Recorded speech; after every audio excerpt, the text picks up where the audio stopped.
Next step में हमें इन तीनों एंगल्स को कट करना है, जैसा कि इस फिगर में हमें दिया गया है। तो यहाँ पर मैं इन तीनों एंगल्स को कट कर लूँगा।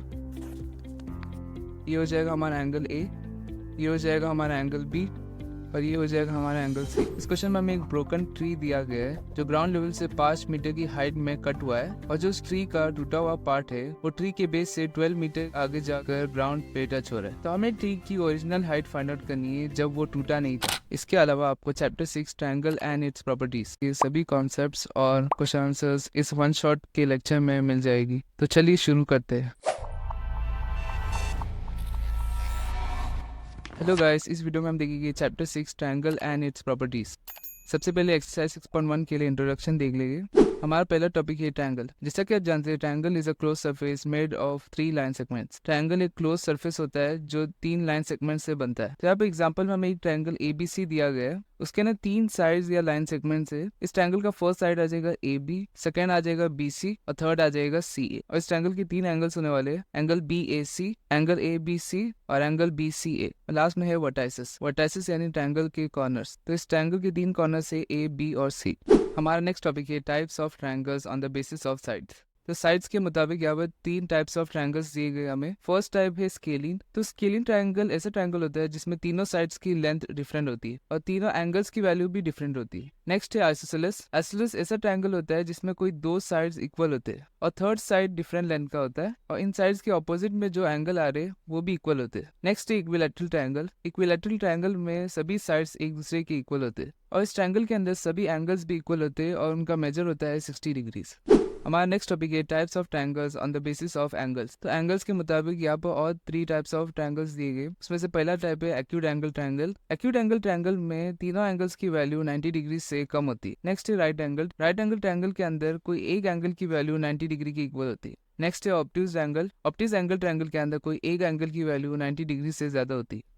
हमारा नेक्स्ट टॉपिक है median of a triangle. A median is a line segment that connects a vertex of the triangle to the midpoint of the opposite side. Median एक ऐसा लाइन सेगमेंट होता है जो ट्रायंगल के वर्टेक्स को opposite side के mid point से connect करता है। Every triangle has 3 medians, 1 from each vertex. हर ट्रायंगल के पास 3 मीडियन होते हैं जो कि हर वर्टेक्स से निकलते हैं। तो यहाँ पर एक मीडियन मैंने ड्रॉ कर रखा है ए डी। तो ये मीडियन वर्टेक्स ए से निकल रहा है और जा रहा है ऑपोजिट के मिड पॉइंट पे यानी बीसी के मिड पॉइंट पे, जिसको मैंने नाम दिया है डी। तो ये मिड पॉइंट बीसी को 2 इक्वल टुकड़ों में बांटता है। उसी तरीके से वर्टेक्स बी से भी एक मीडियन निकल जाएगा एसी की तरफ और ये जाके मीट होगा एसी के मिड पॉइंट में। इसे हम नाम दे देंगे ई। तो इस मिड पॉइंट ने भी एसी को 2 इक्वल टुकड़ों में बांट लिया। उसी तरीके से सी से भी एक मीडियन निकल जाएगा जो कि ए बी के मिड पॉइंट पे जाएगा। इसको हम लोग नाम दे लेंगे एफ। ये F mid point A B line को इक्वल हिस्सों में बांट लेगा। हमारा लास्ट टॉपिक है altitude of a triangle. And altitude of a triangle is a perpendicular line segment drawn from a vertex to the opposite side और line containing opposite side. किसी भी ट्रायंगल का अल्टीट्यूड परपेंडिकुलर लाइन सेगमेंट होता है जो कि vertex से opposite side में ड्रॉ होता है, या वो परपेंडिकुलर लाइन सेगमेंट जो वर्टेक्स से वो लाइन को जॉइन करता है जिसमें ऑपोजिट साइड भी कंटेन करता है। यहाँ पे एग्जाम्पल में मैंने फर्स्ट स्टेटमेंट को क्लियर किया है। परपेंडिकुलर लाइन सेगमेंट वो लाइन सेगमेंट होता है जो दूसरे लाइन सेगमेंट को 90 डिग्री से इंटरसेक्ट करता है। जैसे कि यहाँ पर एक ट्रायंगल हमें ए बी सी दिया गया है, उसमें ए डी एक अल्टीट्यूड है क्योंकि ए डी जब भी बीसी को कट कर रहा है तो यहाँ पर 90 डिग्री फॉर्म हो रहा है। तो इस अल्टीट्यूड को हम लोग कह सकते हैं perpendicular line segment drawn from a vertex to the opposite side, क्योंकि ये अल्टीट्यूड ऑपोजिट साइड पे ही इंटरसेक्ट कर रही है। दूसरा केस आ जाता है जब भी ट्रायंगल ऑब्ट्यूज है, तो उस केस के अंदर अल्टीट्यूड ऑपोजिट साइड में इंटरसेक्ट नहीं कर सकती है। तो इसलिए यहाँ पर हम एक लाइन ड्रॉ करते हैं जो लाइन सेगमेंट से पास हो रही है। तो अगर अल्टीट्यूड वो लाइन को इंटरसेक्ट करेगा जिसमें ऑपोजिट लाइन सेगमेंट प्रेजेंट है, तो उसको हम लोग कहेंगे perpendicular line segment drawn from a vertex to the line containing opposite side. तो यहाँ पर सेकंड लाइन हमें दिया गया, the altitude represents the height of the triangle. Altitude triangle की हाइट को रिप्रेजेंट करता है। Each triangle has 3 altitudes, 1 from each vertex. हर ट्रायंगल के पास 3 अल्टीट्यूड्स होती है जो कि हर वर्टेक्स से निकलती है। यहाँ पर नीचे मैंने दोनों ट्रायंगल्स के 3 अल्टीट्यूड्स ड्रॉ करके रख दिए। तो यहाँ पर फर्स्ट एंगल एबीसी के 3 एल्टीट्यूड्स यहाँ पर दिए गए हमें। फर्स्ट है एडी जो बीसी को 90 डिग्री से काट रहा है। नेक्स्ट एल्टीट्यूड पॉइंट बी से ई तक जा रहा है और यहाँ पर भी 90 डिग्री से कट हो रहा है ये एल्टीट्यूड। उसी तरीके से और एक एल्टीट्यूड सीएफ आ जाएगा जो ए बी को 90 डिग्री से कट कर रहा है। उसी तरीके से नेक्स्ट डायग्राम में भी यहाँ पर 3 एल्टीट्यूड्स आ जाएगी हमारे पास। फर्स्ट एल्टीट्यूड है एडी जो लाइन ज्वाइनिंग बीसी साइड को कट कर रहा है। उसी तरीके से सेकंड एल्टीट्यूड आ जाएगा बीई जो लाइन ज्वाइनिंग एसी साइड को कट कर रहा है। और लास्ट एल्टीट्यूड आ जाएगा सीएफ जो कि ए बी को 90 डिग्री से कट कर रहा है। तो अब हम नीचे देखेंगे कि अल्टीट्यूड हाइट को कैसे रिप्रेजेंट करता है। तो अब हमने वही ट्रायंगल एबीसी लिया है। तो अगर हम बीसी को बेस मान रहे हैं यानी बीसी को नीचे रख रहे हैं, तो यहाँ पर अल्टीट्यूड एडी को हम लोग हाइट कह सकते हैं। उसी तरीके से अगर बेस AC है तो हम BE अल्टीट्यूड को हाइट कह सकते हैं। उसी तरीके से लास्ट ट्रायंगल के अंदर CF हाइट आ जाएगा। दूसरे ट्रायंगल के अंदर जब BC बेस है तो हम AD को मान सकते हैं हाइट। उसी तरीके से यहाँ पर जब AC बेस है तो हम BC अल्टीट्यूड को हाइट मान सकते हैं। लास्ट में अगर AB बेस है तो हम CF अल्टीट्यूड को हाइट मान सकते हैं। तो हमारा एक्सरसाइज 6.1 का इंट्रोडक्शन खलास हो चुका है। हेलो गाइस, इस वीडियो में हम देखेंगे एक्सरसाइज 6.1 का क्वेश्चन नंबर 1। इस क्वेश्चन में हमें दिया गया है in triangle PQR D is the mid point of QR। तो यहाँ पर हमें एक ट्रायंगल PQR दिया गया है जिसमें D मिड पॉइंट है साइड QR का। तो हमें बताना है कि इस डायग्राम के अंदर PM क्या है, PD क्या है, और लास्ट में हमें बताना है कि क्या QM इक्वल टू MR है या नहीं। तो चलिए बता देते हैं कि PM क्या है। यहाँ पर PM एक परपेंडिकुलर लाइन सेगमेंट की तरह काम कर रहा है। परपेंडिकुलर लाइन सेगमेंट वो लाइन सेगमेंट होता है जो अपोजिट साइड को 90 डिग्री से इंटरसेक्ट करता है। तो किसी भी ट्रायंगल के अंदर परपेंडिकुलर लाइन सेगमेंट को हम लोग कहते हैं अल्टीट्यूड। यहाँ पर PM आ जाएगा अल्टीट्यूड। यहाँ पर अल्टीट्यूड ट्रायंगल की हाइट को भी रिप्रेजेंट कर रहा है। नेक्स्ट हम लोग बताएंगे कि PD क्या है। यहाँ पर D मिड पॉइंट है QR का। इसका मतलब QD इक्वल हो जाएगा DR के, क्योंकि मिड पॉइंट किसी भी साइड को दो इक्वल हिस्सों में बांटता है। यहाँ पर PD लाइन सेगमेंट QR के मिड पॉइंट में जाके इंटरसेक्ट हो रही है। तो ऐसा लाइन सेगमेंट जो अपोजिट साइड के मिड पॉइंट में जाके इंटरसेक्ट होता है उसे हम कहते हैं मीडियन। तो इसलिए यहाँ पर PD आ जाएगा मीडियन। लास्ट में हम लोग बता देंगे कि QM इक्वल है MR के या नहीं। तो यहाँ पर हमें पता है कि QD इक्वल है DR के, और इस डायग्राम में हमें क्लियरली दिख रहा है कि QM छोटा है QD से। तो इसका आंसर आ जाएगा no, they are not same. तो हमारा क्वेश्चन नंबर 1 कंप्लीट हो चुका है। हेलो गाइस, इस वीडियो में हम देखेंगे एक्सरसाइज 6.1 का क्वेश्चन नंबर 2। इस क्वेश्चन में हमें दिया गया draw rough sketches for the following. इस क्वेश्चन में हमें 3 पार्ट्स दिए गए। हर पार्ट के लिए हमें एक स्केच ड्रॉ करना है। चलिए फर्स्ट पार्ट देखते हैं। इस पार्ट में हमें दिया गया in triangle ABC BE is a median. तो यहाँ पर हमें एक ट्रायंगल ABC बनाना है जिसमें BE मीडियन होना चाहिए। तो यहाँ पर मैंने एक ट्रायंगल ABC बना दिया है और यहाँ पर मैंने मीडियन BE भी बना दिया है जो लाइन सेगमेंट AC के मिड पॉइंट में इंटरसेक्ट कर रही है। नेक्स्ट पार्ट में हमें कंस्ट्रक्ट करना है ट्रायंगल PQR जिसमें PQ और PR अल्टीट्यूड्स होना चाहिए। तो इस पार्ट के लिए भी मैंने ट्रायंगल PQR ड्रॉ कर दिया है और इस ट्रायंगल के अंदर PQ और PR अल्टीट्यूड्स भी है। हमें पता है कि अल्टीट्यूड्स वो परपेंडिकुलर लाइन सेगमेंट होते हैं जो अपोजिट साइड्स को 90 डिग्री से इंटरसेक्ट करते हैं। तो यहाँ पर PR या RP एक अल्टीट्यूड है क्योंकि वो QP को 90 डिग्री से इंटरसेक्ट कर रहा है। उसी तरीके से PQ या QP भी एक अल्टीट्यूड है क्योंकि वो PR को 90 डिग्री से इंटरसेक्ट कर रहा है। लास्ट पार्ट में हमें कंस्ट्रक्ट करना है ट्रायंगल XYZ जिसमें YL अल्टीट्यूड होना चाहिए ट्रायंगल के बाहर। अल्टीट्यूड तभी ट्रायंगल के बाहर आते हैं जब ट्रायंगल ऑब्ट्यूज एंगल है। तो इसलिए यहाँ पे मैंने एक ऑब्ट्यूज एंगल ट्रायंगल बना दिया है XYZ। तो यहाँ पे इस ट्रायंगल की अल्टीट्यूड आ जाएगी YL। ऑब्ट्यूज एंगल के केस में हमें अपोजिट साइड को देखना नहीं होता है, उसके बाद हमें line joining opposite line segment को देखना होता है क्योंकि ऑब्ट्यूज एंगल के केस में अल्टीट्यूड बाहर आता है। तो यहाँ पर अल्टीट्यूड इस लाइन को L पॉइंट पे इंटरसेक्ट कर रहा है जो कि ट्रायंगल की एक्सटीरियर है यानी बाहर है। तो C पार्ट के लिए भी हमारा डायग्राम रेडी हो चुका है। इसी के साथ हमारा क्वेश्चन नंबर 2 भी कंप्लीट हो चुका है। हेलो गाइस, इस वीडियो में हम देखेंगे एक्सरसाइज 6.1 का क्वेश्चन नंबर 3। इस क्वेश्चन में हमें दिया गया verify by drawing a diagram if the median and altitude of an isosceles triangle can be same. इस क्वेश्चन के अंदर हमें आइसोसेलेस ट्रायंगल का एक डायग्राम ड्रॉ करना है और प्रूफ करना है कि आइसोसेलेस ट्रायंगल के अंदर मीडियन और अल्टीट्यूड सेम होते हैं। तो चलिए स्टेप 1 देखते हैं। स्टेप 1 में हम लोग एक आइसोसेलेस ट्रायंगल ABC को ड्रॉ कर देंगे। तो यहाँ पर मैंने आइसोसेलेस ट्रायंगल ABC को ड्रॉ कर दिया है। आइसोसेलेस ट्रायंगल के अंदर कोई दो साइड्स इक्वल होते हैं और एंगल्स जो ये साइड के ऑपोजिट है वो भी एक दूसरे के इक्वल होते हैं। तो फर्स्ट स्टेप के अंदर हमने आइसोसेलेस ट्रायंगल को ड्रॉ कर दिया है। सेकंड स्टेप में हमें मीडियन AD को ड्रॉ करना है। मीडियन ऐसा लाइन सेगमेंट होता है जो ऑपोजिट साइड के मिड पॉइंट में इंटरसेक्ट करता है। तो यहाँ पर AD BC के मिड पॉइंट D पे इंटरसेक्ट कर रहा है। यहाँ पर हमें दिया गया median AD intersects BC at 90 degree. तो इस डायग्राम को देख के हमें पता चलता है कि AD जब BC को इंटरसेक्ट कर रहा है तो यहाँ पर 90 डिग्री का एंगल फॉर्म हो रहा है, यानी AD परपेंडिकुलर है BC के। तो ऐसा परपेंडिकुलर लाइन सेगमेंट जो ऑपोजिट लाइन सेगमेंट को 90 डिग्री से इंटरसेक्ट करता है उसे कहते हैं हम अल्टीट्यूड। तो इस डायग्राम के अंदर AD मीडियन और अल्टीट्यूड दोनों हो जाएगा। तो हमने प्रूफ कर दिया है कि आइसोसेलेस ट्रायंगल के अंदर मीडियन और अल्टीट्यूड सेम होते हैं। तो हमारा क्वेश्चन नंबर 3 कंप्लीट हो चुका है। इसी के साथ हमारा एक्सरसाइज 6.1 भी कंप्लीट हो चुका है। इस वीडियो में हम देखेंगे एक्सरसाइज 6.2 का इंट्रोडक्शन। चलिए जान लेते हैं कि एक्सटीरियर एंगल और इंटीरियर ऑपोजिट एंगल्स क्या होते हैं। तो यहाँ पर हमें एक ट्रायंगल ABC दिया गया है। अगर हम BC साइड को एक्सटेंड करेंगे तो यहाँ पर हमें एक एंगल मिलेगा जिसे मैंने नाम दिया है X। तो इस X एंगल को हम लोग कहते हैं एक्सटीरियर एंगल। इस एक्सटीरियर एंगल के ऑपोजिट दो एंगल्स हमें यहाँ पर दिखाई दे रहे हैं, एंगल 1 और एंगल 2। तो इन दोनों एंगल्स को हम लोग कहते हैं इंटीरियर ऑपोजिट एंगल्स। हमारा नेक्स्ट टॉपिक है exterior angle property. In any triangle exterior angle is equal to the sum of interior opposite angles. किसी भी ट्रायंगल के अंदर एक्सटीरियर एंगल इक्वल होता है इंटीरियर ऑपोजिट एंगल्स के सम की। तो यहाँ पे इस डायग्राम के अंदर एक्सटीरियर एंगल है x, तो एंगल x इक्वल टू हो जाएगा एंगल 1 प्लस एंगल 2 के। तो यहाँ पे मैंने लिखा है angle x equal to angle 1 plus angle 2। यहाँ पे एग्जांपल में हमें एक ट्रायंगल दिया है ABC, हमें x की वैल्यू फाइंड आउट करनी है, यानी एक्सटीरियर एंगल की वैल्यू फाइंड आउट करनी है। तो हमें पता है कि किसी भी ट्रायंगल के अंदर एक्सटीरियर एंगल इक्वल टू होता है sum of interior opposite angles के। तो इस ट्रायंगल में भी x इक्वल टू हो जाएगा 50 प्लस 90 के। 50 प्लस 90 करने पर हमें सब मिलेगा 140, तो हमें x की वैल्यू मिल गई है 140 डिग्रीज। नेक्स्ट हम एक्सटीरियर एंगल प्रॉपर्टी को प्रूव करेंगे।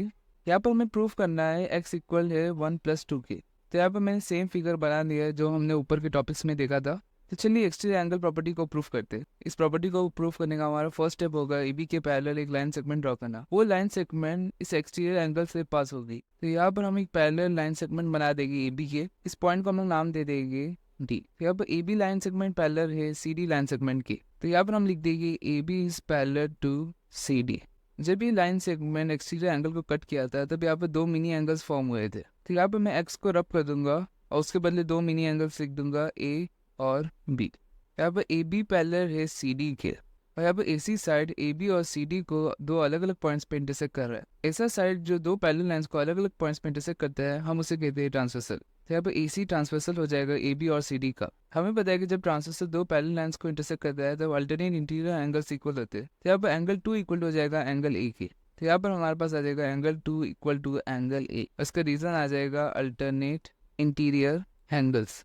यहाँ पर BC भी ट्रांसवर्सल हो जाएगा AB और CD का, क्योंकि BC साइड भी AB और CD को अलग अलग पॉइंट्स पे इंटरसेक्ट कर रहा है। हमें पता है कि जब ट्रांसवर्सल दो पैरेलल लाइंस को कट करता है तो उनकी करस्पॉन्डिंग एंगल्स भी इक्वल होते हैं। तो यहाँ पर एंगल 1 इक्वल हो जाएगा एंगल B के। तो यहाँ पर हमारे पास आ जाएगा angle 1 equal to angle B, और इसका रीजन आ जाएगा करस्पॉन्डिंग एंगल्स। तो यहाँ पर हमारे पास दो इक्वेशन आ गए, इक्वेशन 1 और इक्वेशन 2। तो चलिए इन दो इक्वेशन को ऐड करते हैं। यहाँ पर मैं लिख दूंगा इक्वेशन 1 प्लस इक्वेशन 2। तो यहाँ पर इक्वेशन 1 प्लस 2 करने पर LHS की साइड एक दूसरे से ऐड हो जाएगी, उसी तरीके से RHS की साइड भी एक दूसरे से ऐड हो जाएगी। तो यहाँ पर हमारे पास आ जाएगा angle 1 plus angle 2 equal to angle A plus angle B। तो यहाँ पर स्टार्टिंग में एंगल A और एंगल B के बदले यहाँ पर एक एंगल X था, तो हम कह सकते हैं कि angle A plus B equal to angle X। तो यहाँ पर आ जाएगा angle 1 plus angle 2 equal to angle X। यहाँ पर एंगल X एक्सटीरियर एंगल था इस ट्रायंगल का, और एंगल 1 और 2 इंटीरियर ऑपोजिट एंगल से। तो इस इक्वेशन के जरिए हमने प्रूफ कर दिया है कि एक्सटीरियर एंगल इक्वल होता है सम ऑफ इंटीरियर एंगल्स के।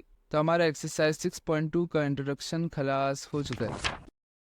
इस वीडियो में हम देखेंगे एक्सरसाइज 6.2 का क्वेश्चन नंबर 1। इस क्वेश्चन में हमें दिया गया find the value of the unknown exterior angle x in the following diagrams. इस क्वेश्चन के अंदर हमें 6 पार्ट्स दिए गए, हर पार्ट में हमें एक डायग्राम दिया गया। उस डायग्राम के अंदर हमें एक्सटीरियर एंगल की वैल्यू फाइंड आउट करनी है। चलिए फर्स्ट पार्ट देखते हैं। फर्स्ट पार्ट में हमें एक ट्रायंगल दिया गया है, उसके बेस को यहाँ पर एक्सटेंड किया गया है और यहाँ पर एक एक्सटीरियर एंगल फॉर्म हो रहा है। एक्सटीरियर एंगल प्रॉपर्टी के मुताबिक एक्सटीरियर एंगल की वैल्यू होती है सम ऑफ इंटीरियर एंगल्स के। तो यहाँ पे इस ट्रायंगल की ये दो हो जाएगी इंटीरियर एंगल्स। तो अगर हम इन दोनों एंगल्स को ऐड करेंगे तो वो इक्वल हो जाएगा एक्सटीरियर एंगल के। यहाँ पर 50 प्लस 70 इक्वल हो जाएगा 120 के। तो यहाँ पर एक्सटीरियर एंगल x की वैल्यू आ जाएगी 120 डिग्रीज।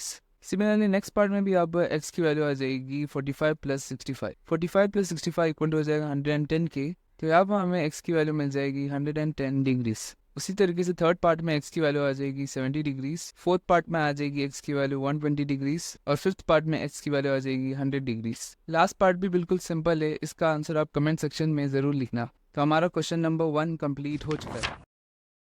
इस वीडियो में हम देखेंगे एक्सरसाइज 6.2 का क्वेश्चन नंबर 2।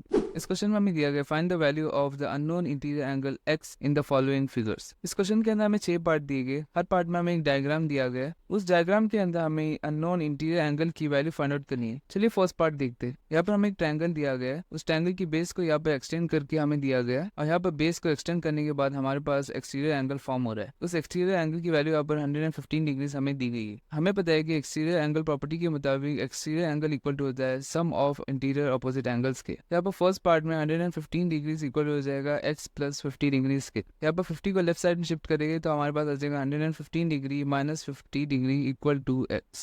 तो यहाँ पर हमारे पास x इक्वल टू मिल जाएगा 65 डिग्रीज। तो यहाँ पर फर्स्ट पार्ट में हमें अननोन इंटीरियर एंगल की वैल्यू मिल गई है 65 डिग्रीज। चलिए सेकंड पार्ट देखते हैं। सेकंड पार्ट के अंदर 100 डिग्रीज इक्वल टू हो जाएगा x प्लस 70 के। यहाँ पर x इक्वल हो जाएगा 100 डिग्रीज माइनस 70 डिग्री के x इक्वल टू हमें मिल जाएगा 30 डिग्रीज। यहाँ पर सेकंड पार्ट में अननोन इंटीरियर एंगल हमें मिला है 30 डिग्री। यहाँ पर थर्ड पार्ट के अंदर ये एंगल है 90 डिग्रीज का। यहाँ पर थर्ड पार्ट के अंदर ये एंगल है 90 डिग्रीज का। यहाँ पर ये आ जाएगा 90 डिग्री, तो यहाँ पर भी 125 डिग्री इक्वल हो जाएगा x प्लस 90 के। यहाँ पर थर्ड पार्ट सॉल्व कर देंगे, 125 डिग्री इक्वल हो जाएगा x प्लस 90 डिग्री के। x इक्वल टू हो जाएगा 125 डिग्री माइनस 90 डिग्री के x इक्वल टू हमें मिल जाएगा 35 डिग्री। सिमिलरली फोर्थ पार्ट में यहाँ पर आ जाएगा 120 degree equal to x plus 60। x equal to हो जाएगा 120 डिग्री माइनस 60 डिग्री के x इक्वल टू हमें मिल जाएगा 60 डिग्री। सिमिलरली फिफ्थ पार्ट में 80 डिग्री इक्वल टू हो जाएगा x प्लस 30 डिग्री के x इक्वल टू हमें मिल जाएगा 80 degree minus 30 degree x equal to हो जाएगा 50 डिग्री के।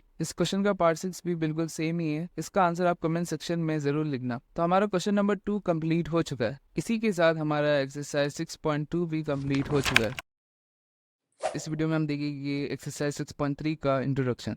हमारा पहला टॉपिक है angle sum property of a triangle. यहाँ पर हमें दिया गया है this property states that sum of all the angles of a triangle is 180 degrees. किसी भी ट्रायंगल के अंदर अगर हम लोग तीनों एंगल्स को ऐड करेंगे तो उसका सम होना चाहिए 180 डिग्रीज। जैसे कि यहाँ पर हमें एक ट्रायंगल ABC दिया गया है, उसके अंदर तीन एंगल्स है। फर्स्ट एंगल है 50 डिग्री का, सेकंड है 60 डिग्री का और थर्ड है 70 डिग्री का। यहाँ पर हम उन तीनों एंगल्स को ऐड कर रहे हैं तो हमें सम मिल रहा है 180 डिग्रीज। यहाँ पर हमें दिया गया we can prove this property using both activities and general method. इस वीडियो के अंदर हम लोग इस प्रॉपर्टी को एक्टिविटीज और जनरल मेथड दोनों के जरिए प्रूव करेंगे। तो चलिए सबसे पहले एक्टिविटीज परफॉर्म करके इस प्रॉपर्टी को प्रूव करते हैं। तो चलिए एक्टिविटी 1 देख लेते हैं। एक्टिविटी 1 का फर्स्ट स्टेप है take a paper and cut it into a triangle. हमें एक पेपर लेना है और उसे कट करना है एक ट्रायंगल में। तो यहाँ पर मैंने एक पेपर ले लिया है, उसे मैं कट कर दूंगा ट्रायंगल में। तो यहाँ पर मैंने पेपर के जरिए एक ट्रायंगल बना दिया है। चलिए स्टेप 2 देखते हैं। स्टेप 2 के अंदर हम लोग को ट्रायंगल के अंदर तीनों एंगल्स को नेम करना है। तो मैं इन तीनों एंगल्स को नेम कर दूंगा A, B और C। नेक्स्ट स्टेप में हमें इन तीनों एंगल्स को कट करना है जैसा कि इस फिगर में हमें दिया गया है। तो यहाँ पर मैं इन तीनों एंगल्स को कट कर लूंगा। ये हो जाएगा हमारा एंगल A, ये हो जाएगा हमारा एंगल B और ये हो जाएगा हमारा एंगल C। स्टेप 4 के अंदर हमें तीनों कॉर्नर्स को एक साथ लाना है। तो यहाँ पर ये आ जाएगा कॉर्नर A, ये आ जाएगा कॉर्नर B और ये आ जाएगा कॉर्नर C। यहाँ पर इन तीनों कॉर्नर्स को ज्वाइन करने के बाद आपको क्लियरली दिख रहा है कि एक स्ट्रेट एंगल फॉर्म हो रहा है। इसका मतलब हम लोग कह सकते हैं कि angle A plus B plus C equal to हो जाएगा 180 डिग्रीज के। तो यहाँ पर हमें दिया गया by joining all the three angles a straight angle is found. Straight angle measures 180 degrees, hence sum of all the angles of a triangle is 180 degree. तो यहाँ पर दिया गया है कि जब हम तीन एंगल्स को ज्वाइन किए तब हमारे पास एक स्ट्रेट एंगल फॉर्म हो रहा था। हमें पता है कि स्ट्रेट एंगल 180 डिग्रीज का होता है। तो इसका मतलब हमने प्रूफ कर दिया है कि angle A plus B plus C equal to हो जाएगा 180 डिग्रीज के। यानी किसी भी ट्रायंगल के अंदर हम लोग तीनों एंगल्स को ऐड करेंगे तो हमें सब मिलेगा 180 डिग्रीज। चलिए एक्टिविटी 2 देखते हैं। इस एक्टिविटी का फर्स्ट स्टेप है take 3 copies of a triangle let's say ABC। तो यहाँ पर फर्स्ट स्टेप के अंदर हम लोग ट्रायंगल ABC की 3 कॉपीज लेंगे। तो यहाँ पर मैंने 3 कॉपीज ले लिया है, 1, 2 और 3। इन तीनों ट्रायंगल्स के अंदर हमें एंगल 1, 2 और 3 दिखाई देंगे। फर्स्ट ट्रायंगल का एंगल 1 इक्वल होगा सेकंड और थर्ड ट्रायंगल के एंगल 1 के। उसी तरीके से फर्स्ट ट्रायंगल का एंगल 2 इक्वल होगा सेकंड और थर्ड ट्रायंगल के एंगल 2 के। और फर्स्ट ट्रायंगल का एंगल 3 भी इक्वल होगा सेकंड और थर्ड ट्रायंगल के एंगल 3 के। तो यहाँ पर स्टेप 2 में हमें दिया गया arrange the triangles as below. Step 2 के अंदर हमें इन तीनों ट्रायंगल्स को इस तरीके से अरेंज करना है। तो यहाँ पर अरेंज करने के बाद हमें यहाँ पर दिखेगा कि एक स्ट्रेट एंगल फॉर्म हो रहा है। हमें पता है कि स्ट्रेट एंगल का मेजर होता है 180 डिग्रीज। हमें पता है कि सेकंड ट्रायंगल का एंगल 1 इक्वल है फर्स्ट ट्रायंगल के एंगल 1 के। उसी तरीके से थर्ड ट्रायंगल का एंगल 2 इक्वल है फर्स्ट ट्रायंगल के एंगल 2 के। तो यहाँ पर एंगल 1 और एंगल 2 फर्स्ट ट्रायंगल के एंगल 1 और 2 को ही रिप्रेजेंट कर रहे हैं। तो एक्टिविटी 2 के अंदर भी हमने प्रूफ कर दिया है कि किसी भी ट्रायंगल के 3 एंगल्स को ऐड करने के बाद हमें सम मिलता है 180 डिग्रीज।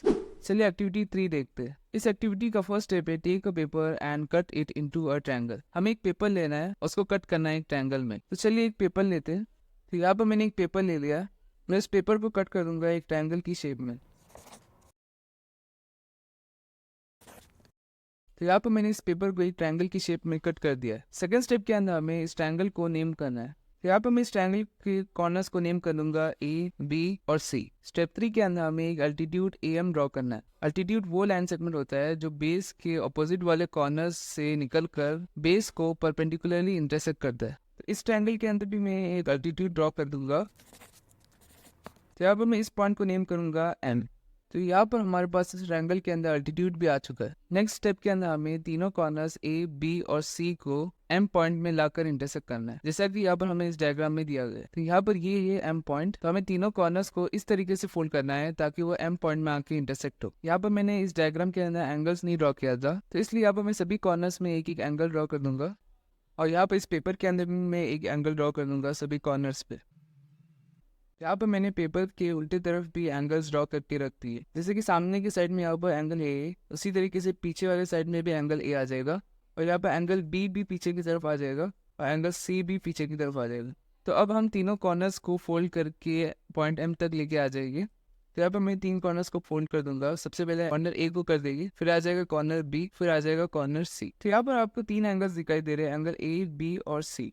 और अगर हम इन तीनों एंगल्स को मिला दें तो यहाँ पर एक स्ट्रेट एंगल भी फॉर्म हो रहा है। इसका मतलब हमने प्रूफ कर दिया है कि ये ट्रायंगल के अंदर तीन एंगल को ऐड करने के बाद हमें सब मिलता है 180 डिग्री।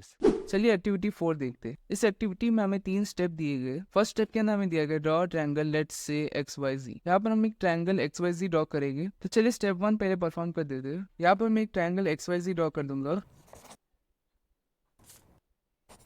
तो यहाँ पर मैं इस ट्रायंगल को नेम कर दूंगा X, Y और Z। यहाँ पर इस ट्रायंगल की तीन एंगल्स आ जाएगी। ये हो जाएगा फर्स्ट एंगल, ये हो जाएगा सेकंड एंगल और ये हो जाएगा थर्ड एंगल। यहाँ पर स्टेप 2 के अंदर हमें मैनुअली सभी एंगल्स को मेजर करना है, यानी यहाँ पर हम प्रोटेक्टर का यूज करके सभी एंगल्स को मेजर करेंगे। यहाँ पर सबसे पहले एंगल x की वैल्यू देख लेंगे। यहाँ पर x की वैल्यू आ रही है 90 डिग्री, तो इसलिए यहाँ पर मैं लिख दूंगा 90 डिग्री। इसी तरीके से एंगल y देख लेंगे। तो यहाँ पर हमें दिख रहा है कि एंगल y की वैल्यू आ रही है 50 डिग्री, तो इसे मैं यहाँ पर लिख दूंगा 50 डिग्री। चलिए लास्ट एंगल की भी वैल्यू देख लेंगे। तो यहाँ पर हमें दिख रहा है कि एंगल z की वैल्यू आ रही है 40 डिग्री, तो यहाँ पर मैं लिख दूंगा 40 डिग्री। तो यहाँ पर हमें एंगल x की वैल्यू मिली है 90 डिग्री, एंगल y की वैल्यू मिली है 50 डिग्री और एंगल z की वैल्यू मिली है 40 डिग्री। तो यहाँ पर मैं सभी एंगल की वैल्यूज लिख दूंगा। तो नेक्स्ट स्टेप के अंदर हमें इन तीनों एंगल्स को ऐड करना है। तो यहाँ पर मैं तीनों एंगल्स को ऐड कर दूंगा 90 + 50 + 40। तो इन तीनों एंगल्स को ऐड करने के बाद हमें सम मिल रहा है 180 डिग्री। तो यहाँ पर हमें क्लियरली दिख रहा है कि तीनों एंगल्स को ऐड करने के बाद हमें सम मिल रहा है 180 डिग्री। तो हमने एक्टिविटी 4 के जरिए भी प्रूफ कर दिया है कि किसी भी ट्रायंगल के अंदर तीनों एंगल्स को ऐड करने के बाद हमें सम मिलता है 180 डिग्री।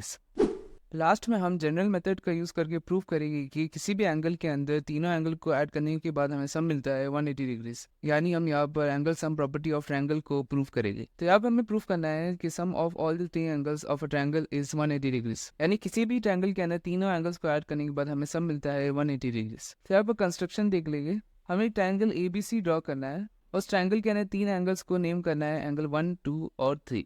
उसके बाद यहाँ पर हमने BC साइड को एक्सटेंड किया है और एक एक्सटीरियर एंगल 4 ड्रॉ कर दिया। इस फिगर में हमें गिवन है एंगल 1, 2 और 3 are angles of triangle ABC, यानी एंगल 1, 2 और 3 ABC के एंगल्स है, और एक एक्सटीरियर एंगल 4 हमें यहाँ पर दिया गया। तो चलिए इस प्रॉपर्टी को प्रूफ करते हैं। हमें पता है कि एक्सटीरियर एंगल प्रॉपर्टी के मुताबिक एक्सटीरियर एंगल इक्वल टू होता है sum of interior opposite angles के, यानी इस डायग्राम के अंदर एंगल 4 इक्वल टू हो जाएगा एंगल 1 + एंगल 2 के। तो यहाँ पर हमारे पास फर्स्ट इक्वेशन आ जाएगा एंगल 1 + 2 इक्वल टू एंगल 4, और इस इक्वेशन को हम लोग मान लेंगे इक्वेशन 1। नेक्स्ट स्टेप के अंदर हमें एंगल 3 को दोनों साइड्स में ऐड करना है। तो यहाँ पर लेफ्ट हैंड साइड और राइट हैंड साइड दोनों में मैं एंगल 3 को ऐड कर दूंगा। तो यहाँ पर हमारे पास आ जाएगा एंगल 1 + 2 + 3 इक्वल टू एंगल 4 + 3। यहाँ पर इस डायग्राम के अंदर हम लोग देखेंगे तो एंगल 3 और 4 एडजेसेंट एंगल्स है। एडजेसेंट एंगल्स वो एंगल्स होते हैं जो कि कॉमन साइड शेयर करते हैं, और अगर किसी भी दो एडजेसेंट एंगल्स के नॉन कॉमन साइड एक स्ट्रेट लाइन फॉर्म कर रहे हैं तो उस स्ट्रक्चर को हम लोग कह सकते हैं लीनियर पेयर। लीनियर पेयर के अंदर दो एंगल्स को ऐड करने के बाद हमें सम मिलता है 180 डिग्री। तो हम कह सकते हैं कि एंगल 4 + 3 इक्वल टू 180 डिग्री, और इसका रीजन आ जाएगा लीनियर पेयर। नेक्स्ट स्टेप के अंदर हम इक्वेशन 3 को अप्लाई करेंगे इक्वेशन 2 के अंदर। इक्वेशन 2 के अंदर हमें एंगल 4 + 3 दिया गया है, इसको सब्स्टिट्यूट करके हम लोग लिख देंगे 180 डिग्री। तो यहाँ पर हमारे पास आ जाएगा एंगल 1 + 2 + 3 इक्वल टू 180 डिग्री। इसका मतलब हमने प्रूफ कर दिया है कि किसी भी ट्रायंगल के अंदर अगर हम तीन एंगल्स को ऐड करेंगे तो हमें सम मिलेगा 180 डिग्री। इसी के साथ हमारा एक्सरसाइज 6.3 का इंट्रोडक्शन खलास हो चुका है। इस वीडियो में हम देखेंगे एक्सरसाइज 6.3 का क्वेश्चन नंबर 1। इस क्वेश्चन के अंदर हमें दिया गया find the value of the unknown x in the following diagrams. इस क्वेश्चन के अंदर हमें 6 पार्ट्स दिए गए। हर पार्ट के अंदर हमें एक ट्रायंगल दिया गया है। उस ट्रायंगल के अंदर हमें अननोन एंगल x की वैल्यू फाइंड आउट करनी है। इस क्वेश्चन के अंदर हम angle sum property of triangle का यूज करने वाले हैं। ये प्रॉपर्टी कहता है कि अगर हम किसी भी ट्रायंगल के अंदर तीनों एंगल्स को ऐड करेंगे तो हमें सम मिलेगा 180 डिग्री। तो चलिए पार्ट ए देखते हैं। इस ट्रायंगल के अंदर फर्स्ट एंगल की वैल्यू अननोन है जो कि है x, सेकेंड एंगल की वैल्यू है 50 डिग्री और थर्ड एंगल की वैल्यू है 60 डिग्री। हमें पता है कि किसी भी ट्रायंगल के अंदर तीनों एंगल्स को ऐड करने के बाद हमें सम मिलता है 180 डिग्रीज। तो यहाँ पर फर्स्ट पार्ट के अंदर x plus 50 plus 60 equal to हो जाएगा 180 डिग्रीज के। तो चलिए इसे सॉल्व कर देंगे। यहाँ पर 50 प्लस 60 इक्वल टू हो जाएगा 110 के, तो x प्लस 110 इक्वल टू हो जाएगा 180 के। x इक्वल टू हो जाएगा 180 माइनस 110 के, हमें x की वैल्यू मिल जाएगी 70 डिग्रीज। तो यहाँ पर फर्स्ट पार्ट के अंदर हमें x की वैल्यू मिल गई है 70 डिग्रीज। चलिए सेकंड पार्ट देखते हैं। यहाँ पर हमें ट्रायंगल PQR दिया गया है। उस ट्रायंगल के अंदर हमें एक एंगल की वैल्यू दी गई है 30 डिग्रीज, दूसरे एंगल की वैल्यू हमें x दी गई है जो कि अननोन है, और तीसरे एंगल की वैल्यू यहाँ पर हमें 90 डिग्रीज दी गई है। ये साइन डिनोट करता है 90 डिग्रीज को, तो इसलिए यहाँ पर मैं लिख दूंगा 90 डिग्रीज। तो यहाँ पर भी हम तीन एंगल्स को ऐड करेंगे तो हमें सम मिलेगा 180 डिग्रीज। तो इसलिए सेकंड पार्ट में यहाँ पर मैं लिख दूंगा x plus 30 plus 90 equal to 180 degrees. तो यहाँ पर x प्लस 120 इक्वल टू हो जाएगा 180 के, x इक्वल टू हो जाएगा 180 माइनस 120 के, तो हमें x इक्वल टू मिल जाएगा 60 डिग्रीज। तो यहाँ पर सेकंड पार्ट के अंदर हमें x की वैल्यू मिल गई है 60 डिग्रीज। थर्ड पार्ट बिल्कुल पार्ट 1 और पार्ट 2 की तरह ही है, इसका आंसर आप कमेंट सेक्शन में जरूर लिखना। तो यहाँ पर थर्ड पार्ट आपके लिए होमवर्क है। चलिए पार्ट 4 देखते हैं। यहाँ पर दो एंगल्स की वैल्यू हमें x दी गई है और एक एंगल की वैल्यू हमें 50 डिग्रीज दी गई है। तो यहाँ पर भी अगर हम तीनों एंगल्स को ऐड करेंगे तो हमें सब मिलेगा 180 डिग्रीज। तो यहाँ पर फोर्थ पार्ट के अंदर x प्लस 50 इक्वल टू हो जाएगा 180 डिग्रीज के। तो यहाँ पर 2x प्लस 50 इक्वल टू हो जाएगा 180 के, 2x इक्वल टू हो जाएगा 180 माइनस 50 के, 2x इक्वल टू हमें मिल जाएगा 130 के। यहाँ पर x इक्वल टू हो जाएगा 130 डिवाइडेड बाई 2, 2 + 2 हो जाएगा, 265 हो जाएगा 130, तो हमें x इक्वल टू मिल जाएगा 65 डिग्रीज। तो फोर्थ पार्ट के अंदर हमें x की वैल्यू मिल गई है 65 डिग्रीज। चलिए फिफ्थ पार्ट देखते हैं। यहाँ पर हमें तीनों एंगल्स की वैल्यू x दी गई है, तो यहाँ पर भी तीनों एंगल्स को ऐड करने के बाद हमें सब मिलेगा 180 डिग्रीज। तो यहाँ पर फिफ्थ पार्ट के अंदर x plus x equal to हो जाएगा 180 डिग्रीज के, तो 3x इक्वल टू हो जाएगा 180 के, x इक्वल टू हो जाएगा 180 डिवाइडेड बाई 3 के, 3 + 3 हो जाएगा, 360 हो जाएगा 180, तो हमें x इक्वल टू मिल जाएगा 60 डिग्रीज। तो यहाँ पर फिफ्थ पार्ट में हमें x की वैल्यू मिल गई है 60 डिग्रीज। तो इस ट्रायंगल के अंदर सभी एंगल की वैल्यू हो जाएगी 60 डिग्रीज, और ऐसा ट्रायंगल जिसमें सभी एंगल्स की वैल्यू 60 डिग्रीज होती है उसे हम कहते हैं इक्विलैटरल ट्रायंगल। तो चलिए लास्ट पार्ट देख लेते हैं। इस पार्ट में हमें एक एंगल की वैल्यू x दी गई है, दूसरा एंगल की वैल्यू 2x दी गई है, और तीसरा एंगल की वैल्यू दी गई है 90 डिग्रीज। यहाँ पर सिक्स्थ पार्ट के अंदर x plus 2x plus 90 equal to हो जाएगा 180 के, 3x प्लस 90 इक्वल टू हो जाएगा 180 के, 3x इक्वल टू हो जाएगा 180 माइनस 90 के। यहाँ पर 180 माइनस 90 इक्वल टू हो जाएगा 90 के, तो हमें 3x इक्वल टू मिल जाएगा 90, x इक्वल टू हो जाएगा 90 डिवाइडेड बाई 3, 3 + 3 हो जाएगा, 330 हो जाएगा 90, तो हमें x की वैल्यू मिल जाएगी 30 डिग्रीज। तो यहाँ पर लास्ट पार्ट में हमें x की वैल्यू मिल गई है 30 डिग्रीज। तो हमारा क्वेश्चन नंबर 1 कंप्लीट हो चुका है। इस वीडियो में हम देखेंगे एक्सरसाइज 6.3 का क्वेश्चन नंबर 2। इस क्वेश्चन में हमें दिया गया find the values of the unknowns x and y in the following diagrams. इस क्वेश्चन के अंदर हमें 6 पार्ट्स दिए गए, हर पार्ट के अंदर हमें एक डायग्राम दिया गया, उस डायग्राम के अंदर हमें x और y की वैल्यू फाइंड आउट करनी है। चलिए पार्टी देखते हैं। पार्टी के अंदर हमें एक ट्रायंगल दिया गया है, उस ट्रायंगल की बेस को यहाँ पर एक्सटेंड किया गया है, और यहाँ पर एक एक्सटीरियर एंगल 120 डिग्रीज फॉर्म हो रहा है, और यहाँ पर इस ट्रायंगल के अंदर तीन एंगल्स है, एंगल x, y और एंगल 50 डिग्रीज। तो यहाँ पर हमें x और y की वैल्यू फाइंड आउट करनी है। हमें पता है कि एक्सटीरियर एंगल प्रॉपर्टी के मुताबिक एक्सटीरियर एंगल इक्वल टू होता है sum of interior opposite angles के। तो यहाँ पर 120 डिग्रीज एक एक्सटीरियर एंगल है और x और 50 इंटीरियर ऑपोजिट एंगल्स है। तो अगर हम इंटीरियर ऑपोजिट एंगल्स को ऐड करेंगे तो वो इक्वल टू हो जाएगा एक्सटीरियर एंगल के। तो यहाँ पर फर्स्ट पार्ट के अंदर हमारे पास आ जाएगा x प्लस 50 इक्वल टू 120, उसका रीजन आ जाएगा एक्सटीरियर एंगल प्रॉपर्टी। तो यहाँ पर इस इक्वेशन का यूज करके हम x की वैल्यू फाइंड आउट कर सकते हैं। तो यहाँ पर हमारे पास आ जाएगा x इक्वल टू 120 माइनस 50, हमें x इक्वल टू मिल जाएगा 70 डिग्रीज। तो यहाँ पर हमें x की वैल्यू मिल चुकी है 70 डिग्रीज। तो इस ट्रायंगल के अंदर हमें दो एंगल्स की वैल्यू पता है 50 डिग्रीज और 70 डिग्रीज। किसी भी ट्रायंगल के अंदर अगर हमें दो एंगल्स की वैल्यू पता है तो थर्ड एंगल की वैल्यू फाइंड आउट करने के लिए हम एंगल सम प्रॉपर्टी का यूज कर सकते हैं। एंगल सम प्रॉपर्टी कहता है कि अगर हम किसी भी ट्रायंगल के अंदर तीनों एंगल्स को ऐड करेंगे तो हमें सम मिलेगा 180 डिग्रीज। तो यहाँ पर आ जाएगा y plus 50 plus 70 equal to 180, इसका रीजन आ जाएगा एंगल सम प्रॉपर्टी। तो यहाँ पर आ जाएगा y plus 120 equal to 180, y equal to हो जाएगा 180 माइनस 120 के, तो हमें y की वैल्यू मिल जाएगी 60 डिग्रीज। इस पार्ट के अंदर हमने x और y की वैल्यू फाइंड आउट कर दी है। चलिए सेकंड पार्ट देखते हैं। इस पार्ट के अंदर हमें एक ट्रायंगल दिया गया है, उस ट्रायंगल की ये दो साइड्स को एक्सटेंड किया गया है, यहाँ पर एक एंगल फॉर्म हो रहा है, और इस ट्रायंगल के अंदर हमें तीन एंगल्स x, y और 50 डिग्री दिए गए। तो हमें x और y की वैल्यू फाइंड आउट करनी है। तो यहाँ पर दो लाइन सेगमेंट्स एक पॉइंट पे इंटरसेक्ट कर रहे हैं। जब दो लाइन सेगमेंट्स एक पॉइंट पे इंटरसेक्ट करते हैं तब वर्टिकली ऑपोजिट एंगल्स के पेस फॉर्म होते हैं। तो ये एक वर्टिकली ऑपोजिट एंगल्स का पेयर हो जाएगा। उसी तरीके से ये दोनों एंगल्स एक वर्टिकली ऑपोजिट एंगल्स के पेयर हो जाएगी, और वर्टिकली ऑपोजिट एंगल्स हमेशा एक दूसरे के इक्वल होते हैं। तो यहाँ पर y इक्वल टू हो जाएगा 80 डिग्रीज के। तो सेकंड पार्ट के अंदर हमारे पास आ जाएगा y इक्वल टू 80 डिग्रीज, और इसका रीजन आ जाएगा वर्टिकली ऑपोजिट एंगल्स। तो हमें y की वैल्यू मिल चुकी है 80 डिग्रीज। तो इस ट्रायंगल के अंदर हमें दो एंगल्स की वैल्यू पता है और एक एंगल की वैल्यू अननोन है। तो यहाँ पर भी हम एंगल सम प्रॉपर्टी का यूज कर सकते हैं। तो यहाँ पर हमारे पास आ जाएगा x plus 50 plus 80 equal to 180 degrees. उसका रीजन आ जाएगा एंगल सम प्रॉपर्टी। तो यहाँ पर x प्लस 120 इक्वल टू हो जाएगा 180 के, x इक्वल टू हो जाएगा 180 माइनस 120 के, हमें x की वैल्यू मिल जाएगी 60 डिग्रीज। तो इस पार्ट के अंदर भी हमें x और y की वैल्यू मिल चुकी है। चलिए नेक्स्ट पार्ट देखते हैं। इस पार्ट में हमें एक ट्रायंगल दिया गया है, उस ट्रायंगल की ये साइड को एक्सटेंड किया गया है और यहाँ पर एक एक्सटीरियर एंगल x फॉर्म हो रहा है, और यहाँ पर हमें x और y की वैल्यू फाइंड आउट करनी है। हमें पता है कि एक्सटीरियर एंगल प्रॉपर्टी के मुताबिक एक्सटीरियर एंगल इक्वल टू होता है sum of interior opposite angles के। तो यहाँ पर थर्ड पार्ट के अंदर x इक्वल टू हो जाएगा 50 प्लस 60 में, उसका रीजन आ जाएगा एक्सटीरियर एंगल प्रॉपर्टी। यहाँ पर हमें x की वैल्यू मिल जाएगी 110 डिग्रीज। यहाँ पर एंगल y की वैल्यू हम दो तरीके से फाइंड कर सकते हैं। पहला तरीका हम एंगल सम प्रॉपर्टी का यूज करके फाइंड कर सकते हैं। एंगल सम प्रॉपर्टी कहता है कि अगर हम तीन एंगल्स को ऐड करेंगे तो हमें सम मिलेगा 180 डिग्रीज। और दूसरा मेथड है लीनियर पेयर। हमें x की वैल्यू पता है जो कि है 110 डिग्रीज। तो यहाँ पर 110 प्लस y इक्वल टू हो जाएगा 180 डिग्रीज के, उसका रीजन लीनियर पेयर आ जाएगा। तो चलिए लीनियर पेयर का यूज करके एंगल y की वैल्यू फाइंड आउट कर देते हैं। यहाँ पर x की वैल्यू है 110 डिग्रीज, तो 110 प्लस y इक्वल टू हो जाएगा 180 डिग्रीज के, उसका रीजन आ जाएगा लीनियर पेयर। हमें y की वैल्यू मिल जाएगी 180 माइनस 110 डिग्रीज, तो y की वैल्यू आ जाएगी 70 डिग्रीज। तो यहाँ पर हमें x और y दोनों की वैल्यू मिल चुकी है। यहाँ पर फोर्थ पार्ट बिल्कुल पार्ट 2 की तरह ही है, इसका आंसर आप कमेंट सेक्शन में जरूर लिखना।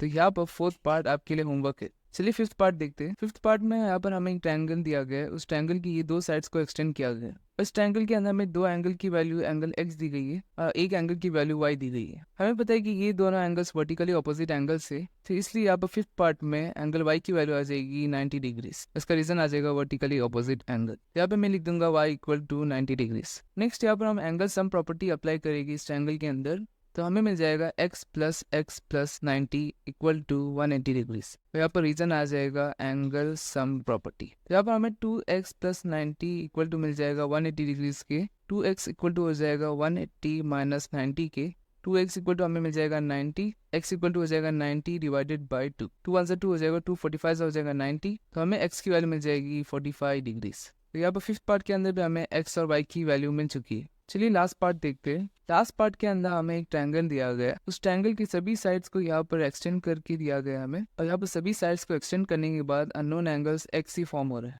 इस ट्रायंगल के अंदर हमें एक एंगल दिया गया है एंगल y, तो हमें x और y की वैल्यू फाइंड आउट करनी है। यहाँ पर इस डायग्राम के अंदर ये एंगल हो जाएगा एंगल x, क्योंकि ये दोनों एंगल्स वर्टिकली ऑपोजिट एंगल्स है। इसी तरीके से ये एंगल भी हो जाएगा एंगल x, इसका भी रीजन आ जाएगा वर्टिकली ऑपोजिट एंगल्स, और यहाँ पर भी x और y वर्टिकली ऑपोजिट एंगल्स है। हमें पता है कि वर्टिकली ऑपोजिट एंगल्स इक्वल होते हैं, तो सिक्स पार्ट के अंदर x इक्वल टू हो जाएगा y के, उसका रीजन आ जाएगा वर्टिकली ऑपोजिट एंगल्स। तो एंगल y इक्वल टू हो जाएगा यहाँ पर x के, इसका मतलब इस ट्रायंगल के अंदर तीनों एंगल्स x हो जाएगा। यहाँ पर अगर हम एंगल सम प्रॉपर्टी अप्लाई करेंगे तो हमें मिल जाएगा x plus x equal to 180 degrees, और यहाँ पर हम अप्लाई कर रहे हैं एंगल सम प्रॉपर्टी। यहाँ पर 3x इक्वल टू हो जाएगा 180 डिग्रीज के, x इक्वल टू हमें मिल जाएगा 180 डिवाइडेड बाई 3, 3 1 3 हो जाएगा, 360 का हो जाएगा 180, तो हमें x की वैल्यू मिल जाएगी 60 डिग्रीज। हमें पता है कि x इक्वल टू है y के, तो यहाँ पर y की भी वैल्यू आ जाएगी 60 डिग्रीज। तो इस पार्ट के अंदर भी हमने x और y की वैल्यू फाइंड आउट कर दी है, तो हमारा क्वेश्चन नंबर 2 कंप्लीट हो चुका है। इसी के साथ हमारा एक्सरसाइज 6.3 भी कंप्लीट हो चुका है।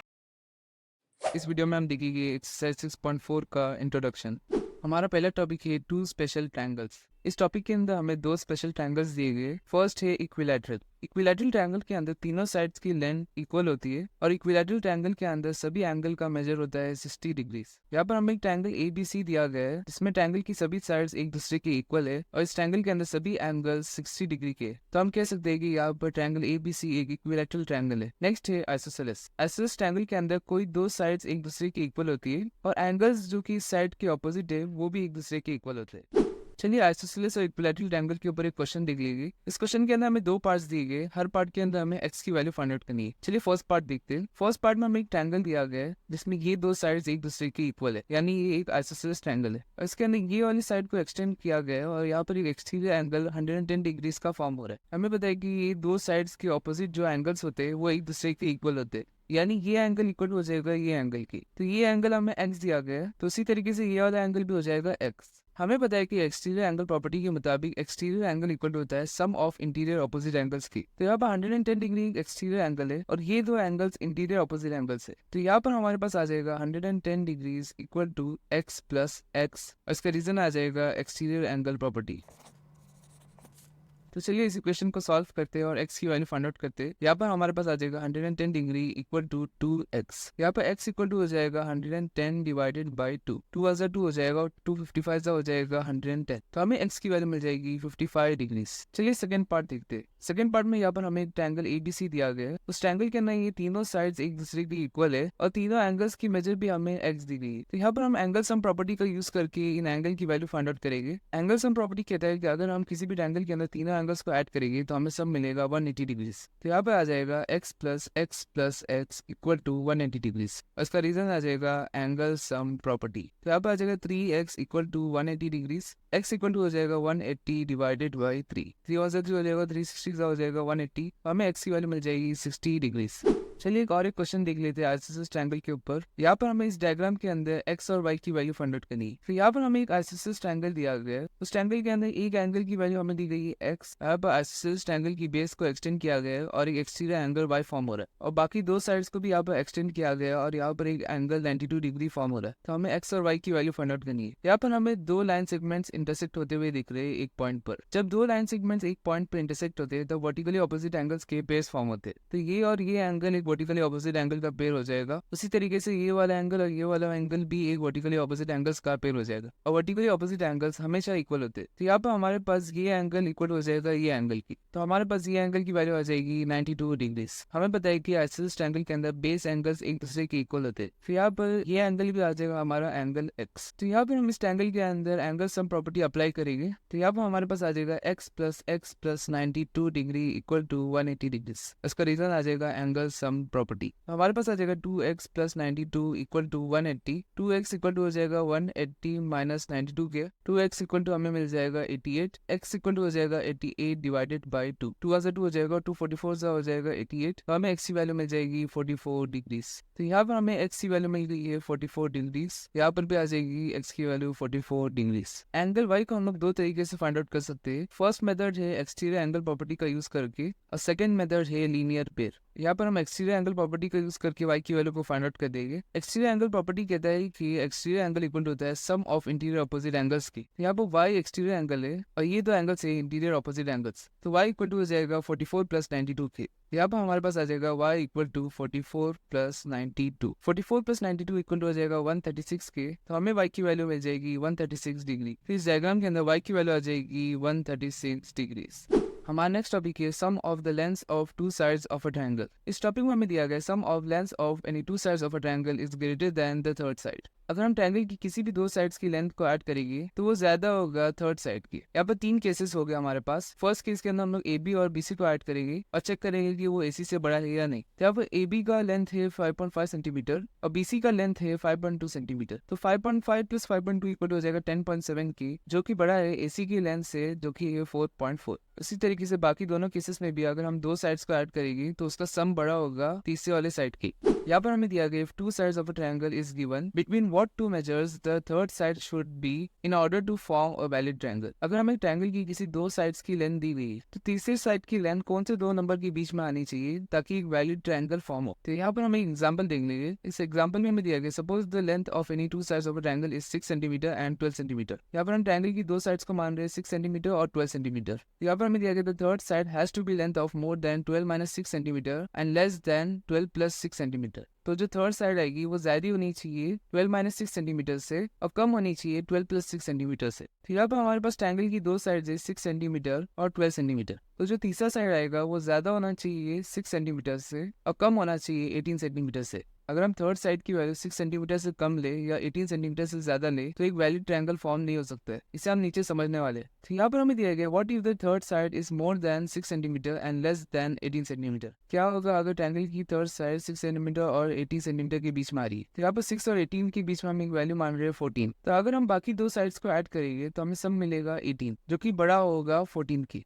हमने ऊपर देखा था कि किसी भी दो साइड्स को ऐड करने के बाद जो सम आता है वो ज्यादा होना चाहिए थर्ड साइड की। तो यहाँ पर एक वैलिड ट्रायंगल फॉर्म हो सकता है। यहाँ पर हमें दिया गया sum of the length of two sides is greater than the third side has a triangle can be found. तो यहाँ पर हमें दिया गया कि अगर हम दो साइड्स को ऐड कर रहे हैं तो सम ज्यादा आ रहा है थर्ड साइड से, तो इससे यहाँ पर ट्रायंगल फॉर्म हो सकता है। नेक्स्ट केस यहाँ पर हमें दिया गया what if the triangle side is less than 6 centimetre. क्या होगा अगर हम थर्ड साइड को कम ले 6 सेंटीमीटर से। तो यहाँ पर हम एक 6 सेंटीमीटर से कम वाली वैल्यू मान रहे हैं थर्ड साइड के लिए। यहाँ पर हम 5 सेंटीमीटर मान लिए। तो यहाँ पर ट्रायंगल की तीन साइड्स आ जाएगी, 5 सेंटीमीटर की, 6 सेंटीमीटर की और 12 सेंटीमीटर की। तो यहाँ पर हम 5 और 6 को ऐड कर रहे हैं तो हमें सम मिल रहा है 11 जो कि कम है 12 सेंटीमीटर से। तो यहाँ पर अगर हम इसको फर्स्ट साइड मान ले और इसको सेकंड साइड मान ले और इन दोनों को ऐड करेंगे तो हमें सम मिलेगा 11 सेंटीमीटर जो कि कम होगा थर्ड साइड से। तो इसलिए यहाँ पर एक वैलिड ट्रायंगल फॉर्म नहीं हो सकता क्योंकि दो साइड्स का सम करने पर जो वैल्यू आ रही है वो कम है थर्ड साइड से। उसी तरीके से लास्ट केस में हम थर्ड साइड को 18 सेंटीमीटर से ज्यादा ले रहे। तो यहाँ पर हम थर्ड साइड को मान रहे हैं 19 सेंटीमीटर। तो यहाँ पर तीन साइड्स आ जाएगी 6 सेंटीमीटर, 12 सेंटीमीटर और 19 सेंटीमीटर। तो अगर हम इसे फर्स्ट साइड मान ले, इसे सेकंड साइड और इसे थर्ड साइड, तो यहाँ पर फर्स्ट दो साइड्स को हम ऐड करेंगे तो हमें मिलेगा 18 सेंटीमीटर जो कि कम हो रहा है 19 सेंटीमीटर से। तो यहाँ पर भी ट्रायंगल फॉर्म नहीं हो सकता क्योंकि अगर हम दो साइड्स को ऐड कर रहे हैं तो जो सम आ रहा है वो कम आ रहा है थर्ड साइड से। चलिए डायग्राम्स की मदद से इस कॉन्सेप्ट को और अच्छी तरीके से समझते हैं। इस कॉन्सेप्ट को देखने से पहले हम डेफिनेशन ऑफ ट्रायंगल को एक बार देख लेंगे। तो यहाँ पर हमें ट्रायंगल की डेफिनेशन दी गई है। और triangle is a close surface with 3 sides and 3 vertices. Each side is a straight line segment and the endpoints of these line segments must join together at vertices. तो यहाँ पर हमें दिया गया ट्रायंगल एक बंद सरफेस है जो कि 3 साइड और 3 कॉर्नर से बना है और ट्रायंगल की हर एक साइड एक स्ट्रेट लाइन सेगमेंट है और वो कर्व्ड नहीं हो सकती। यहाँ पर हमें दिया गया कि सभी लाइन सेगमेंट्स के एंड पॉइंट्स एक दूसरे से ज्वाइन होना चाहिए ताकि 3 वर्टाइसेस फॉर्म हो। तो चलिए फर्स्ट केस देख लेते हैं जहाँ पर थर्ड साइड की लेंथ 6 सेंटीमीटर से ज्यादा है मगर 18 सेंटीमीटर से कम है। तो इस डायग्राम के अंदर मैंने 6 और 18 के बीच में एक वैल्यू ली है 7 सेंटीमीटर और बाकी दो साइड्स 6 और 12 एज इट इज आ जाएगी। तो इस डायग्राम के अंदर हम कोई भी दो साइड्स को ऐड करेंगे तो उसका सम ज्यादा आएगा थर्ड साइड की। और यहाँ पर हमें डायग्राम से क्लियरली दिख रहा है कि यहाँ पर इजीली एक ट्रायंगल फॉर्म हो रहा है। उसी तरीके से हम 8.5 सेंटीमीटर लेंगे जो कि 6 और 18 के बीच में आ रही है तभी भी ट्रायंगल इजीली फॉर्म हो रहा है। नेक्स्ट केस के अंदर हम थर्ड साइड की वैल्यू कम लेंगे 6 सेंटीमीटर से। तो यहाँ पर मैंने थर्ड साइड की वैल्यू ली है 5 सेंटीमीटर। तो थर्ड साइड की वैल्यू 5 सेंटीमीटर लेने के बाद ये ट्रायंगल की डेफिनेशन को फुलफिल नहीं कर रहा है। ट्रायंगल की डेफिनेशन के हिसाब से ट्रायंगल एक क्लोज सरफेस होना चाहिए और ट्रायंगल के सभी लाइन सेगमेंट्स के एंड पॉइंट्स एक दूसरे से जॉइन होना चाहिए ताकि 3 वर्टाइसेस फॉर्म हो। मगर यहाँ पर ये जो सरफेस आ रहा है वो एक ओपन सरफेस आ रहा है और यहाँ पर 3 कॉर्नर्स भी हमें नहीं दिख रहे। तो ये एक वैलिड ट्रायंगल नहीं है क्योंकि इस ट्रायंगल के अंदर अगर हम लोग ये दो साइड्स को ऐड करेंगे तो हमें सम मिलेगा 11 सेंटीमीटर जो कि कम आ रहा है 12 सेंटीमीटर से जो कि है थर्ड साइड। इसलिए ये एक वैलिड ट्रायंगल नहीं है। तो यहाँ पर अगर हम लोग इस डायग्राम के लाइन सेगमेंट्स को रीअरेंज कर दे तो यहाँ पर हमारे पास एक और एक डायग्राम फॉर्म हो रहा है। इस डायग्राम के अंदर ये फिगर एक क्लोज सरफेस तो है मगर ये ट्रायंगल 12 सेंटीमीटर के लाइन सेगमेंट से नहीं बना है। ये ट्रायंगल की डेफिनेशन है कि लाइन सेगमेंट के एंड पॉइंट्स दूसरे लाइन सेगमेंट से जॉइन होने चाहिए। यहाँ पे सरफेस क्लोज तो है मगर ये 12 सेंटीमीटर के लाइन सेगमेंट से नहीं बना है। ये करीब 2 या 3 सेंटीमीटर से बना हुआ ट्रायंगल है, इसलिए हम नहीं कह सकते कि ये ट्रायंगल 12 सेंटीमीटर वाले लाइन सेगमेंट से बना है। उसी तरीके से लास्ट डायग्राम के अंदर भी अगर हम देखेंगे तो यहाँ पे एक क्लोज सरफेस फॉर्म नहीं हो रहा है तो ये भी ट्रायंगल नहीं कहलाया जाएगा। लास्ट में हम लोग देखेंगे कि अगर थर्ड साइड ज्यादा है 18 सेंटीमीटर से, तो यहाँ पर जब थर्ड साइड ज्यादा है 18 सेंटीमीटर से तो यहाँ पर भी एक ओपन सरफेस फॉर्म हो रहा है और यहाँ पर भी अगर हम लोग दो साइड्स को ऐड करेंगे तो जो सम आएगा वो कम आ रहा है थर्ड साइड से। और अगर हम इस डायग्राम के लाइन सेगमेंट्स को रीअरेंज करते तो जो डायग्राम फॉर्म होगा उसके अंदर लाइन सेगमेंट्स के एंड पॉइंट्स दूसरी लाइन सेगमेंट्स से ज्वाइन नहीं हो रहे। और यहाँ पर थर्ड डायग्राम के अंदर भी एक ओपन सरफेस फॉर्म हो रहा है। तो इस टॉपिक के अंदर हमें दो साइड्स दी गई थी 6 सेंटीमीटर की और 12 सेंटीमीटर की। तो अगर हमें बताना है कि थर्ड साइड कौन से रेंज में आ रही है तो हमें बड़ी वाली साइड लेना है और उसे सब्ट्रैक्ट करना है छोटी वाली साइड से तो हमें मिलेगा 6 सेंटीमीटर और फिर बाद में बड़ी साइड लेना है उसमें ऐड करना है छोटी साइड को तो हमें मिलेगा 18 सेंटीमीटर। तो थर्ड साइड की रेंज आ जाएगी ग्रेटर देन 6 सेंटीमीटर और लेस देन 18 सेंटीमीटर। तो ये आ जाएगी थर्ड साइड की रेंज। तो हमारा एक्सरसाइज 6.4 का इंट्रोडक्शन खलास हो चुका है। इस वीडियो में हम देखेंगे एक्सरसाइज 6.4 का क्वेश्चन नंबर 1। इस क्वेश्चन में हमें दिया गया is it possible to have a triangle with the following sides. इस क्वेश्चन के अंदर हमें 3 पार्ट्स दिए गए, हर पार्ट के अंदर हमें ट्रायंगल की 3 साइड्स की लेंथ दी गई है। हमें बताया है कि उन तीनों साइड्स को लेकर ट्रायंगल फॉर्म हो सकता है क्या नहीं। तो चलिए फर्स्ट पार्ट देखते हैं। फर्स्ट पार्ट में हमें 3 साइड्स की लेंथ दी गई है, 2 सेंटीमीटर, 3 सेंटीमीटर और 5 सेंटीमीटर। हमने एक्सरसाइज 6.4 की इंट्रोडक्शन में देखा था कि वैलिड ट्रायंगल तभी फॉर्म हो सकता है जब उस ट्रायंगल के अंदर किसी 2 साइड्स को ऐड करने के बाद जो सम आ रहा है वो ज्यादा है थर्ड साइड से। तो यहाँ पर सबसे पहले हम 3 सेंटीमीटर और 5 सेंटीमीटर को ऐड कर रहे हैं, तो उसका सम आ रहा है 8 सेंटीमीटर, जो कि ज्यादा है 2 सेंटीमीटर से, जो कि है थर्ड साइड। उसी तरीके से अगर हम 2 सेंटीमीटर और 5 सेंटीमीटर को ऐड करते हैं तब जो सम आ रहा है वो भी ज्यादा होगा थर्ड साइड से। मगर यहाँ पर अगर हम लोग 2 सेंटीमीटर और 3 सेंटीमीटर को ऐड करें तो हमें सम मिल रहा है 5 सेंटीमीटर, जो कि इक्वल है 5 सेंटीमीटर के, जो कि है थर्ड साइड। तो यहाँ पर तीनों केस के अंदर से एक भी केस अगर फुलफिल नहीं हो रहा है तो एक वैलिड ट्रायंगल फॉर्म नहीं हो सकता। यहाँ पर हमें दिया गया we know that in order to form a triangle sum of any 2 sides must be greater than the third side, but here sum of 2 sides is equal to the third side. यहाँ पर हमें दिया गया कि valid triangle को form करने के लिए किसी भी 2 साइड्स का सम ज्यादा होना चाहिए थर्ड साइड से। मगर यहाँ पर थर्ड केस के अंदर 2 साइड्स को ऐड करने के बाद जो सम आ रहा है वो इक्वल है थर्ड साइड की, तो इसलिए इस केस में ट्रायंगल फॉर्म नहीं हो सकता। तो इन साइड्स को लेकर ट्रायंगल फॉर्म नहीं हो सकता। चलिए सेकंड पार्ट देखते हैं। इस पार्ट में हमें 3 साइड्स दिए गए, 3 सेंटीमीटर, 6 सेंटीमीटर और 7 सेंटीमीटर। और यहाँ पर हमें 3 केसेस भी दिए गए। फर्स्ट केस के अंदर यहाँ पर 3 सेंटीमीटर और 6 सेंटीमीटर को ऐड किया गया, तो हमें सब मिल रहा है 9 सेंटीमीटर, जो कि ज्यादा आ रहा है थर्ड साइड 7 सेंटीमीटर से। उसी तरीके से बाकी 2 केसेस के अंदर भी अगर हम 2 साइड्स को ऐड करेंगे तो जो सम आएगा वो ज्यादा आएगा थर्ड साइड से। तो यहाँ पर हम कह सकते हैं कि ये 3 साइड्स को लेकर हम एक वैलिड ट्रायंगल फॉर्म कर सकते हैं, क्योंकि सभी केसेस के अंदर अगर हम 2 साइड्स को ऐड कर रहे हैं तो हमें सम ज्यादा मिल रहा है थर्ड साइड से। लास्ट पार्ट के अंदर हमें 3 साइड्स दिए गए, 6 सेंटीमीटर, 3 सेंटीमीटर और 2 सेंटीमीटर। इस पार्ट के अंदर फर्स्ट 2 केसेस फुलफिल हो रहे हैं, मगर थर्ड केस फुलफिल नहीं हो रहा है, क्योंकि थर्ड केस के अंदर हम 3 सेंटीमीटर और 2 सेंटीमीटर को ऐड कर रहे हैं, तो हमें सब मिल रहा है 5 सेंटीमीटर, जो कि कम आ रहा है थर्ड साइड 6 सेंटीमीटर से। तो यहाँ पर हम कह सकते हैं कि इन साइड्स को लेकर वैलिड ट्रायंगल फॉर्म नहीं हो सकता, क्योंकि यहाँ पर अगर हम 2 साइड्स को ऐड कर रहे हैं तो जो सम आ रहा है वो कम आ रहा है थर्ड साइड से। तो हमारा क्वेश्चन नंबर 1 कंप्लीट हो चुका है।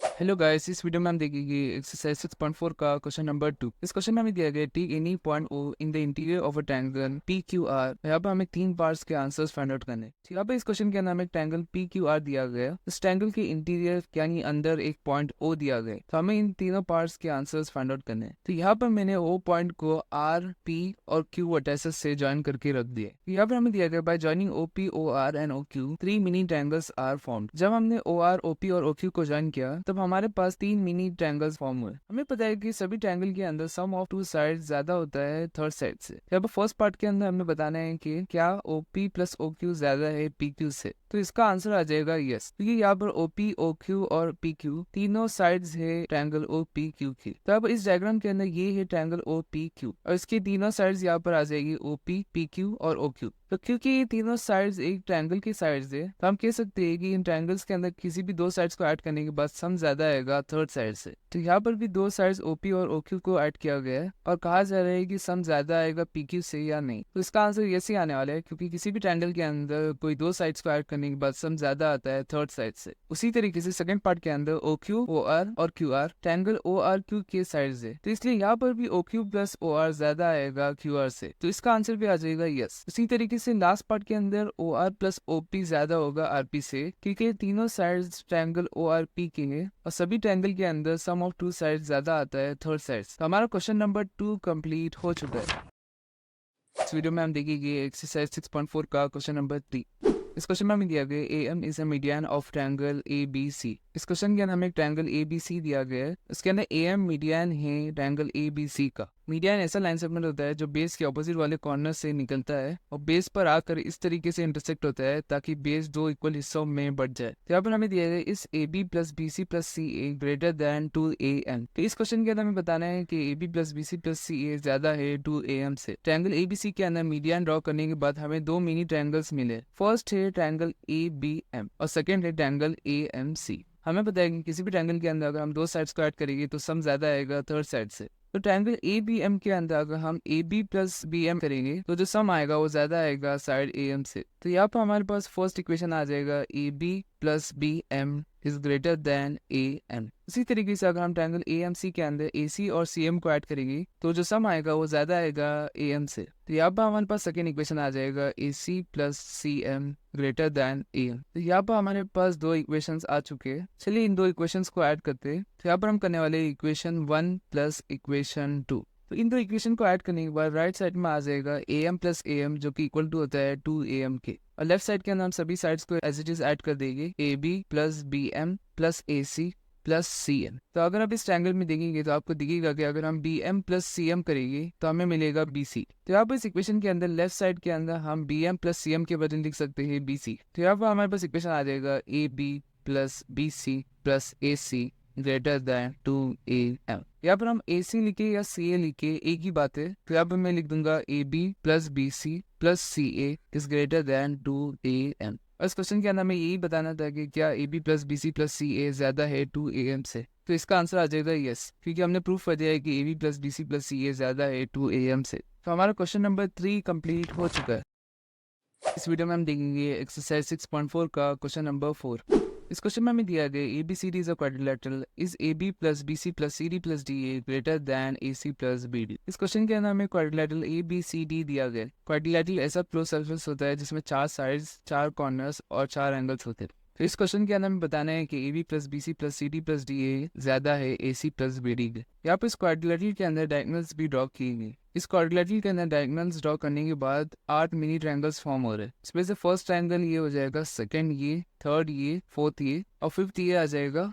ये हो जाएगा 6 ट्रायंगल, ये हो जाएगा 7 ट्रायंगल और ये हो जाएगा 8 ट्रायंगल। हमें बताएंगे किसी भी ट्रायंगल के अंदर अगर हम 2 साइड्स को ऐड करेंगे तो सम ज्यादा आएगा थर्ड साइड से। तो इस क्वाड्रिलेटरल के अंदर से हमें वो ट्रायंगल को पिक करना है जिसका यूज करके हम इस इक्वेशन को प्रूव कर सकते हैं। इस क्वेश्चन को प्रूव करने के लिए हमें बड़े 4 ट्रायंगल्स लेना है, क्योंकि अगर हम बड़े 4 ट्रायंगल्स लेंगे तो हर एक साइड 2 बार रिपीट होगा। जैसे कि यहाँ पर ए बी इस ट्रायंगल में भी आ रहा है और इस ट्रायंगल में भी आ रहा है। उसी तरीके से बी सी सी डी और डी ए भी हमारे पास 2-2 बार इक्वेशन में आ जाएंगे। और इक्वेशन के राइट साइड में है डायगोनल्स। तो अगर हम बड़े वाले ट्रायंगल्स ले रहे तो डायगोनल्स भी 2 बार रिपीट हो गए, क्योंकि यहाँ पर ए सी ए बी सी ट्रायंगल में भी आता है और ए डी सी ट्रायंगल में भी आता है। तो ये ट्रायंगल्स चूज करने के बाद हमारे पास ऐसा इक्वेशन आएगा जिसमें LHS और RHS में 2 कॉमन आएगा। तो हम 2 को कैंसिल कर सकते हैं, तब हमें ये इक्वेशन मिल जाएगा। तो चलिए इस इक्वेशन को प्रूफ करते हैं। सबसे पहले मैं लूंगा ट्रायंगल ए बी सी। तो हमें पता है कि किसी भी ट्रायंगल के अंदर अगर हम 2 साइड्स को ऐड करेंगे तो सम ज्यादा आएगा थर्ड साइड से। तो यहाँ पर ट्रायंगल ए बी सी के अंदर अगर हम लोग A B plus B C करेंगे तो ज्यादा आएगा ए सी से। तो यहाँ पर हमारे पास फर्स्ट इक्वेशन आ जाएगा ए बी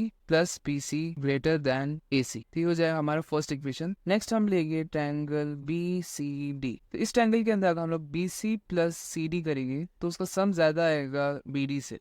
तो ये हमारे पास इक्वेशन 2 आ जाएगा। उसके बाद हम लोग लेंगे ट्रायंगल सी डी ए। तो इस ट्रायंगल के अंदर अगर हम लोग C D plus D A करेंगे तो सम ज्यादा आएगा ए सी से। ये हो जाएगा हमारा इक्वेशन 3। लास्ट में हम लोग लेंगे ट्रायंगल डी ए बी। इस ट्रायंगल के अंदर अगर हम लोग D A plus A B करेंगे तो सम ज्यादा आएगा बी डी से। तो ये हो जाएगा हमारा इक्वेशन 4। तो चलिए इन इक्वेशंस को ऐड करते हैं। यहाँ पर हम करेंगे equation 1 plus equation 2 plus equation 3 plus equation 4। तो यहाँ पर सभी इक्वेशन के LHS को LHS से ऐड कर देंगे और RHS को RHS से। तो यहाँ पर इक्वेशन 1 प्लस 2 प्लस 3 करने के बाद हमारे पास एक लंबी इक्वेशन आ चुकी है। इस इक्वेशन के अंदर LHS और RHS दोनों में हर साइड 2-2 बार रिपीट हो रही है। तो इसलिए इस इक्वेशन को हम लोग लिख सकते हैं 2AB plus 2BC plus 2CD plus 2DA greater than 2AC plus 2BD। यहाँ पर LHS के अंदर सभी साइड्स के अंदर 2 कॉमन आ रहा है। तो यहाँ पर LHS में आ जाएगा 2 into AB plus BC plus CD plus DA greater than. RHS में भी 2 कॉमन आ जाएगा, तो यहाँ पर आ जाएगा 2 इंटू AC प्लस BD। तो यहाँ पर हम 2 और 2 को कैंसिल कर सकते हैं। तो हमारे पास फाइनल इक्वेशन आ जाएगी AB plus BC plus CD plus DA greater than AC plus BD। तो हमने प्रूफ कर दिया है कि AB plus BC plus CD plus DA ज्यादा है AC प्लस BD के। तो इस पार्ट का आंसर आ जाएगा यस। तो हमारा क्वेश्चन नंबर 4 कंप्लीट हो चुका है। इस वीडियो में हम देखेंगे एक्सरसाइज 6.4 का क्वेश्चन नंबर 5। इस क्वेश्चन में हमें दिया गया ABCD is a quadrilateral, is AB plus BC plus CD plus DA less than 2AC plus BD। इस क्वेश्चन के अंदर हमें क्वाड्रिलेटरल ABCD दिया गया है। क्वाड्रिलेटरल ऐसा क्लोज सर्फेस होता है जिसमें 4 साइड्स होती है, 4 कॉर्नर्स होती है और 4 एंगल्स होते हैं। तो इस क्वेश्चन में हमें चेक करना है कि क्या AB plus BC plus CD plus DA कम है 2 इंटू AC प्लस BD से।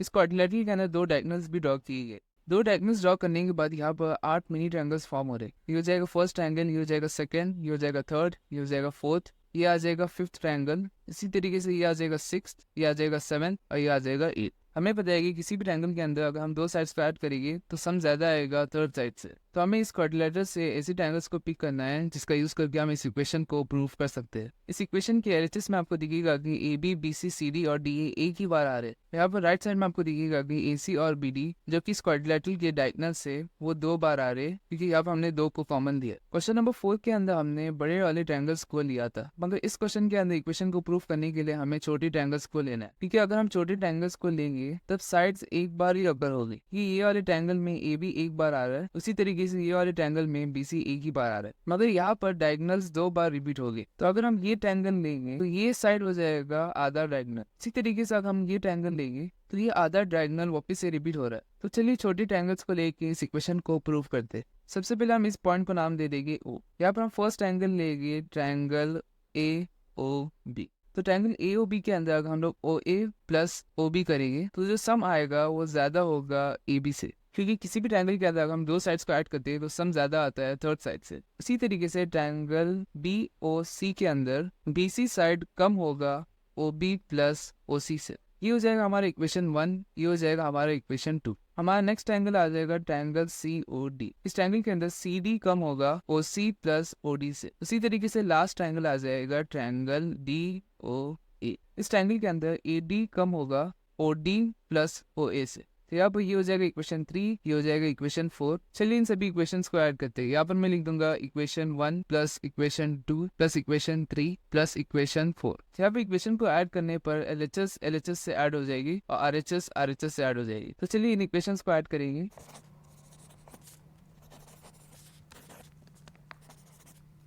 इस इक्वेशन के अंदर अगर हम ए डी लिखे या डी ए लिखे एक ही बात है, ये ए डी की भी लेंथ सेम है, उसको रिवर्स कर दे डी ए तो उसकी भी लेंथ सेम ही आने वाली। और हमें इस इक्वेशन में डी ए दिया गया है, तो यहाँ पर अच्छा होगा अगर हम ए डी के बदले डी ए लेते। यहाँ पर लेफ्ट हैंड साइड में आ जाएगा A B plus B C plus C D plus D A, जो कि सेम आ रहा है इक्वेशन के जिसे हमें प्रूफ करना था, मगर यहाँ पर आरएचएस अलग आ रहा है। तो चलिए इस एक्सप्रेशन को भी आरएचएस के अंदर कन्वर्ट कर देते हैं। यहाँ पर आरएचएस में हमें दिख रहा है कि ओ ए 2 बार रिपीट हो रहा है, उसी तरीके से ओ बी भी 2 बार रिपीट हो रहा है, ओ सी भी 2 बार रिपीट हो रहा है और ओ डी भी 2 बार रिपीट हो रहा है। तो यहाँ पर आरएचएस में हम लिख सकते हैं 2 ओ A plus 2 O B plus 2 O C plus 2 O D, और यहाँ पर एलएचएस एज इट इज आ जाएगा। तो यहाँ पर आरएचएस में हम 2 को कॉमन ले सकते हैं। तो यहाँ पर आ जाएगा 2 into O A plus O B plus O C plus O D. यहाँ पर वापस से एलएचएस एज इट इज आ जाएगा। अब आपको इस क्वाड्रिलेटरल के अंदर ध्यान से देखना है। इस क्वाड्रिलेटरल के अंदर अगर हम ओ ए प्लस ओ सी करेंगे तो वो इक्वल टू हो जाएगा ए सी के। तो इस इक्वेशन के अंदर हमें ओ ए और ओ सी दिखाई दे रहा है, तो इन दोनों के बदले हम लिख सकते हैं ए सी। इसी तरीके से इस क्वाड्रिलेटरल के अंदर O B plus O D equal to है डी बी के। तो इस इक्वेशन के अंदर हम ओ बी और ओ डी के बदले लिख सकते हैं डी बी। यहाँ पर आ जाएगा 2 इंटू ए सी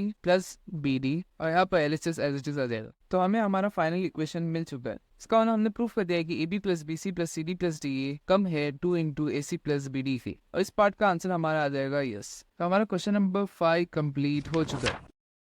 इस वीडियो में हम देखेंगे एक्सरसाइज 6.4 का क्वेश्चन नंबर 6। इस क्वेश्चन में हमें दिया गया the length of two sides of a triangle are 12 centimeter and 15 centimeter. Between what two measures should the length of third side fall. इस क्वेश्चन के अंदर हमें ट्रायंगल की 2 साइड्स दी गई है 12 सेंटीमीटर और 15 सेंटीमीटर। हमें बताना है कि क्या 2 वैल्यू के बीच में थर्ड साइड आ सकती है। इस क्वेश्चन के अंदर हमें ट्रायंगल की 2 साइड्स दी गई है, फर्स्ट है 12 सेंटीमीटर और सेकंड है 15 सेंटीमीटर। हमने एक्सरसाइज 6.4 के इंट्रोडक्शन में देखा था कि अगर हमें 2 साइड्स दी गई है और हमें पता करना है कि थर्ड साइड कौन से 2 वैल्यू के बीच में आती है, तो सबसे पहले हम बड़ी वैल्यू लिखते हैं और उसे सबट्रैक्ट करते हैं छोटी वैल्यू से। यहाँ पर हमें मिल रहा है 3 सेंटीमीटर। उसके बाद हम वापस से बड़ी वैल्यू लेते हैं, उसमें ऐड करते हैं छोटी वैल्यू, तो यहाँ पर हमें मिल रहा है 27 सेंटीमीटर। यहाँ पर ट्रायंगल की थर्ड साइड आएगी वो ज्यादा होगी 3 सेंटीमीटर से और कम होगी 27 सेंटीमीटर से। तो हमने बता दिया कि इस ट्रायंगल के अंदर थर्ड साइड 3 सेंटीमीटर और 27 सेंटीमीटर के बीच में आ सकती है। तो हमारा क्वेश्चन नंबर 6 कंप्लीट हो चुका है। इसी के साथ हमारा एक्सरसाइज 6.4 भी कंप्लीट हो चुका है। इस वीडियो में हम देखेंगे एक्सरसाइज 6.5 का इंट्रोडक्शन। हमारा पहला टॉपिक है what is a right angle triangle. Right angle triangle क्या होता है? A triangle having a 90 degree angle is called a right angle triangle. कोई भी ट्रायंगल जिसके अंदर एक 90 डिग्री का एंगल प्रेजेंट है उसे हम कहते हैं राइट एंगल ट्रायंगल। यहाँ पर हमें 3 राइट एंगल ट्रायंगल्स दिए गए। इन तीनों ट्रायंगल्स को हम लोग राइट एंगल ट्रायंगल कह सकते हैं क्योंकि इन तीनों ट्रायंगल्स के अंदर एक 90 डिग्री का एंगल प्रेजेंट है। नेक्स्ट हम देखेंगे components of a right angle triangle. इस टॉपिक में हम देखेंगे कि राइट एंगल ट्रायंगल में कौन कौन से कंपोनेंट्स प्रेजेंट है। तो यहाँ पर हमें एक राइट एंगल ट्रायंगल ABC दिया गया है। उसके अंदर ये एंगल हो जाएगा 90 डिग्री का। इस साइड को हम लोग कहेंगे बेस, इस साइड को हम लोग कहेंगे परपेंडिकुलर, और साइड जो कि 90 डिग्री के अपोजिट है उसे हम कहेंगे हाइपोटेन्यूज। हमारा लास्ट टॉपिक है Pythagoras theorem. The Pythagoras theorem states that in a right angle triangle the square of hypotenuse is equal to the sum of squares of other two sides. Pythagoras theorem कहता है कि किसी भी right angle triangle के अंदर अगर हम लोग हाइपोटेन्यूज का स्क्वायर करेंगे तो वो इक्वल टू हो जाएगा दूसरे दोनों साइड के स्क्वायर्स के सम के। जैसे कि यहाँ पर हमें ट्रायंगल ABC दिया गया है, तो ये ट्रायंगल एक राइट एंगल ट्रायंगल है क्योंकि इसके अंदर एक 90 डिग्री का एंगल प्रेजेंट है। तो यहाँ पर अगर हम लोग इस ट्रायंगल के अंदर हाइपोटेन्यूज का स्क्वायर करेंगे यानी 5 का स्क्वायर करेंगे तो वो इक्वल टू होगा बेस के स्क्वायर की प्लस में परपेंडिकुलर के स्क्वायर की। तो यहाँ पर हमारे पास इक्वेशन आ जाएगी hypotenuse square equal to base square plus perpendicular square. यहाँ पर इस ट्रायंगल के अंदर हाइपोटेन्यूज है AC, तो मैं हाइपोटेन्यूज को सब्स्टिट्यूट करके लिख दूंगा AC। उसी तरीके से बेस आ जाएगा BC और परपेंडिकुलर आ जाएगा AB। यहाँ पे इस ट्रायंगल के अंदर हमें AC की वैल्यू दी गई है तो उसे हम पुट करेंगे इस इक्वेशन के अंदर। उसी तरीके से BC और AB की वैल्यू भी इस इक्वेशन के अंदर पुट कर देंगे तो हमें मिल जाएगा 5 square equal to 4 square plus 3 square. तो यहाँ पर 5 स्क्वायर इक्वल टू होता है 5 इंटू 5 की जो कि इक्वल टू होता है 25 के। इसी तरीके से 4 स्क्वायर आ जाएगा 4 इंटू 4 जो कि होता है 16 और 3 स्क्वायर आ जाएगा 3 इंटू 3 जो कि होता है 9। तो अगर हम लोग 16 प्लस 9 करेंगे तो हमें सम मिलेगा 25। तो यहाँ पर जब हमने हाइपोटेन्यूज का स्क्वायर किया तो वो हमें इक्वल मिला है base square plus perpendicular square के। इसका मतलब यहाँ पर LHS इक्वल टू है RHS के। इसका मतलब हम लोग कह सकते हैं कि किसी भी ट्रायंगल के अंदर अगर हम लोग हाइपोटेन्यूज का स्क्वायर करेंगे तो वो इक्वल टू हो जाएगा base square plus perpendicular square की। तो हमारा एक्सरसाइज 6.5 का इंट्रोडक्शन क्लास हो चुका है। इस वीडियो में हम देखेंगे एक्सरसाइज 6.5 का क्वेश्चन नंबर 1।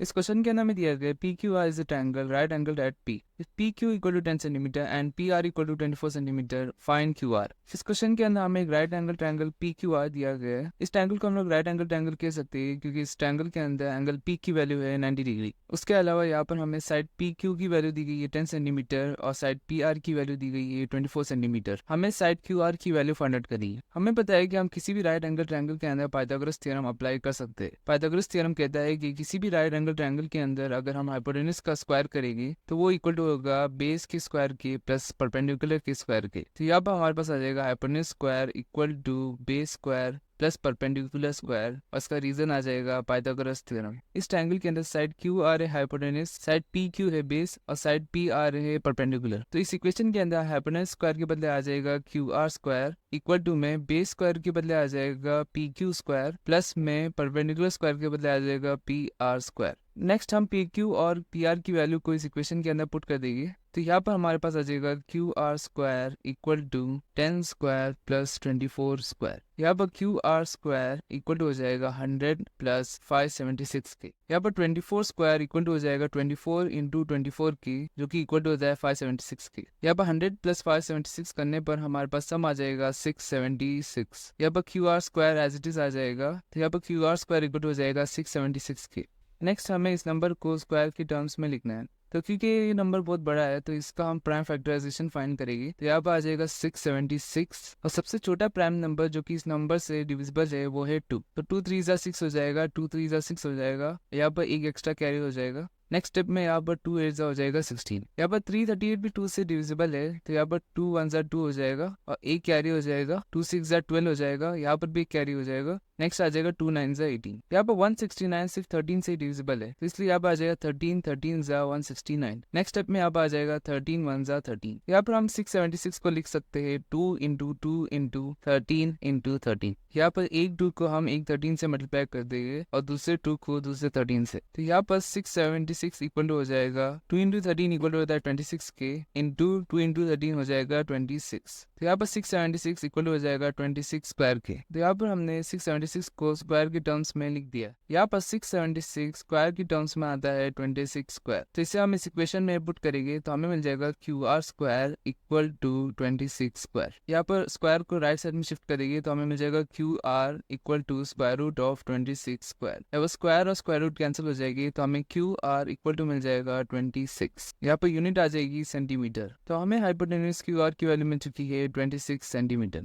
तो हमारा क्वेश्चन नंबर 1 कंप्लीट हो चुका है। इस वीडियो में हम देखेंगे एक्सरसाइज 6.5 का क्वेश्चन नंबर 2। इस क्वेश्चन में हमें दिया गया है ABC is a triangle right angled at C. If AB equal to 25 cm and AC equal to 7 cm, find BC. इस क्वेश्चन के अंदर हमें एक राइट एंगल ट्रायंगल ABC दिया गया है। ट्रायंगल ABC एक राइट एंगल ट्रायंगल है क्योंकि इसके अंदर एंगल C की वैल्यू है 90 डिग्री। उसके अलावा हमें साइड AB की वैल्यू दी गई है 25 सेंटीमीटर और साइड AC की वैल्यू दी गई है 7 सेंटीमीटर। हमें फाइंड आउट करना है साइड BC की वैल्यू। हमें पता है कि हम किसी भी राइट एंगल ट्रायंगल के अंदर पाइथागोरस थ्योरम अप्लाई कर सकते हैं। पाइथागोरस थ्योरम कहता है कि किसी भी राइट एंगल ट्रायंगल के अंदर अगर हम लोग हाइपोटेन्यूज का स्क्वायर करेंगे तो वो इक्वल हो जाएगा base square plus perpendicular square के। तो यहाँ पे सबसे पहले हम पाइथागोरस थ्योरम लिख देंगे, hypotenuse square equal to base square plus perpendicular square. इसका रीजन आ जाएगा पाइथागोरस थ्योरम। यहाँ पर ट्रायंगल ABC के अंदर साइड AB हाइपोटेन्यूज है, साइड AC बेस है और साइड BC है परपेंडिकुलर। तो इस इक्वेशन के अंदर हाइपोटेन्यूज स्क्वायर के बदले आ जाएगा AB square equal to base square के बदले आ जाएगा AC स्क्वायर प्लस में परपेंडिकुलर स्क्वायर के बदले आ जाएगा BC स्क्वायर। इस ट्रायंगल के अंदर हमें AB और AC की वैल्यू दी गई है, तो हम इस इक्वेशन के अंदर AB और AC की वैल्यू पुट कर देंगे। तो यहाँ पर हमारे पास आ जाएगा 25 square equal to 7 square plus BC square. यहाँ पर 25 स्क्वायर इक्वल टू होता है 625 के,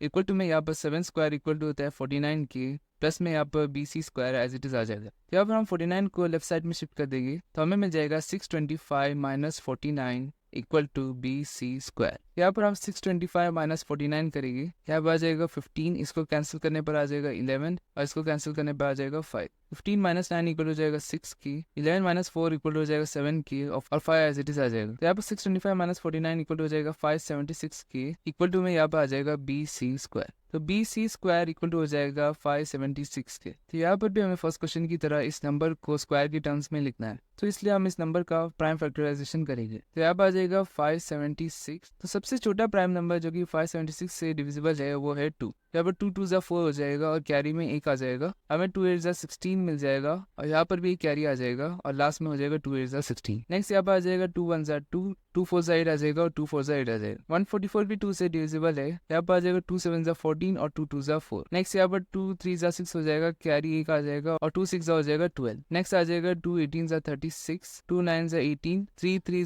9 और यहाँ पर आ जाएगा 3 1 3। यहाँ पर इन फैक्टर्स को हमें दो इक्वल ग्रुप्स में बांटना है। तो यहाँ पर फर्स्ट ग्रुप के अंदर 3 2 आ जाएगी और 1 3 आ जाएगा, उसी तरीके से सेकंड ग्रुप के अंदर भी 3 2 आ जाएगी और 1 3 आ जाएगा। यहाँ पर 2 2 4 हो जाएगा, 4 2 हो जाएगा 8। अगर हम लोग 8 को 3 से मल्टीप्लाई कर देंगे तो हमें मिल जाएगा 24। उसी तरीके से सेकंड ग्रुप के अंदर भी 2 2 4 हो जाएगा, 4 2 8 हो जाएगा और 8 3 हो जाएगा 24। तो यहाँ पर हम 576 को लिख सकते हैं 24 इंटू 24। 24 इंटू 24 इक्वल हो जाएगा 24 स्क्वायर की। यहाँ पर हम 576 के बदले लिख देंगे 24 स्क्वायर। तो BC स्क्वायर इक्वल हो जाएगा 24 स्क्वायर की, BC इक्वल हो जाएगा स्क्वायर रूट ऑफ 24 स्क्वायर की। स्क्वायर और स्क्वायर रूट कैंसिल हो जाएगी तो हमें BC इक्वल टू मिल जाएगा 24 और यूनिट आ जाएगी सेंटीमीटर। तो यहाँ पर हमें साइड BC की वैल्यू मिल गई है 24 सेंटीमीटर। तो हमारा क्वेश्चन नंबर 2 कंप्लीट हो चुका है। इस वीडियो में हम देखेंगे एक्सरसाइज 6.5 का क्वेश्चन नंबर 3। इस क्वेश्चन में हमें दिया गया 15 metre long ladder reached a window 12 metre high from the ground on placing it against a wall at a distance A। Find the distance of the foot of the ladder from the wall. इस question में हमें दिया गया है कि 15 metre long ladder wall में इस तरीके से प्लेस की गई है ताकि जो उसका फुट है वो वॉल से A मीटर दूरी पे है और CD को प्लेस करने के बाद वो विंडो तक रीच हो रही है और ग्राउंड लेवल से CD 12 मीटर ऊपर है। इस क्वेश्चन के अंदर हमें वॉल से लेके CD की फुट तक का डिस्टेंस फाइंड आउट करना है। तो यहाँ पर CD को अरेंज करने के बाद एक ट्रायंगल का शेप फॉर्म हो रहा है। तो इस डायग्राम को अगर हम लोग थोड़ा सिंप्लीफाई कर दे तो ये हो जाएगी एक 15 मीटर लॉन्ग लैडर और ये हो जाएगा distance from ground to window जो कि है 12 मीटर और ये हो जाएगा distance from foot of the ladder to wall जो कि यहाँ पर दिया गया A मीटर। हमें A की वैल्यू फाइंड आउट करनी है। हमें पता है कि वॉल ग्राउंड लेवल से परपेंडिकुलर होती है तो इसलिए ये एंगल आ जाएगा 90 डिग्री। किसी भी ट्रायंगल के अंदर अगर एक एंगल 90 डिग्री का है तो उस ट्रायंगल को हम लोग कहते हैं राइट एंगल ट्रायंगल। और राइट एंगल ट्रायंगल के अंदर हम लोग पाइथागोरस थ्योरम को अप्लाई कर सकते हैं। पाइथागोरस थ्योरम कहता है कि अगर हम लोग हाइपोटेनस का स्क्वायर करें तो वो इक्वल हो जाएगा base square plus perpendicular square की। तो अब ये है हाइपोटेनस, ये है बेस और ये है परपेंडिकुलर। तो अगर हम लोग 15 स्क्वायर करेंगे तो वो इक्वल हो जाएगा A स्क्वायर प्लस 12 स्क्वायर की। और इसका रीजन आ जाएगा पाइथागोरस थ्योरम। यहाँ पर 15 स्क्वायर इक्वल टू हो जाएगा 225k इक्वल टू में यहाँ पर a square as it is आ जाएगा, प्लस में 12 स्क्वायर इक्वल टू हो जाएगा 12 इंटू 12 जो कि इक्वल टू होता है 144k। जब 144 को लेफ्ट साइड में शिफ्ट कर देंगे तो हमारे पास आ जाएगा 225 minus 144 equal to a square. 225 minus 144 equal to हो जाएगा 81k, तो हमें a स्क्वायर इक्वल टू मिल जाएगा 81। तो इस इक्वेशन को हम लोग लिख सकते हैं a स्क्वायर इक्वल टू 81। इस इक्वेशन को फर्दर सॉल्व करने के लिए हमें 81 को स्क्वायर की टर्म्स में लिखना होगा। 81 को हम लोग स्क्वायर की टर्म्स में लिख सकते हैं 9 स्क्वायर, तो यहाँ पर a स्क्वायर इक्वल टू हो जाएगा 9 स्क्वायर के, तो हमें a इक्वल टू मिल जाएगा स्क्वायर रूट ऑफ 9 स्क्वायर। यहाँ पर स्क्वायर और स्क्वायर रूट कैंसिल हो जाएगी तो हमें a की वैल्यू मिल जाएगी 9 और यूनिट आ जाएगी मीटर्स। तो हमें distance from foot of the ladder to wall मिल चुका है 9 मीटर्स। तो हमारा क्वेश्चन नंबर 3 कंप्लीट हो चुका है।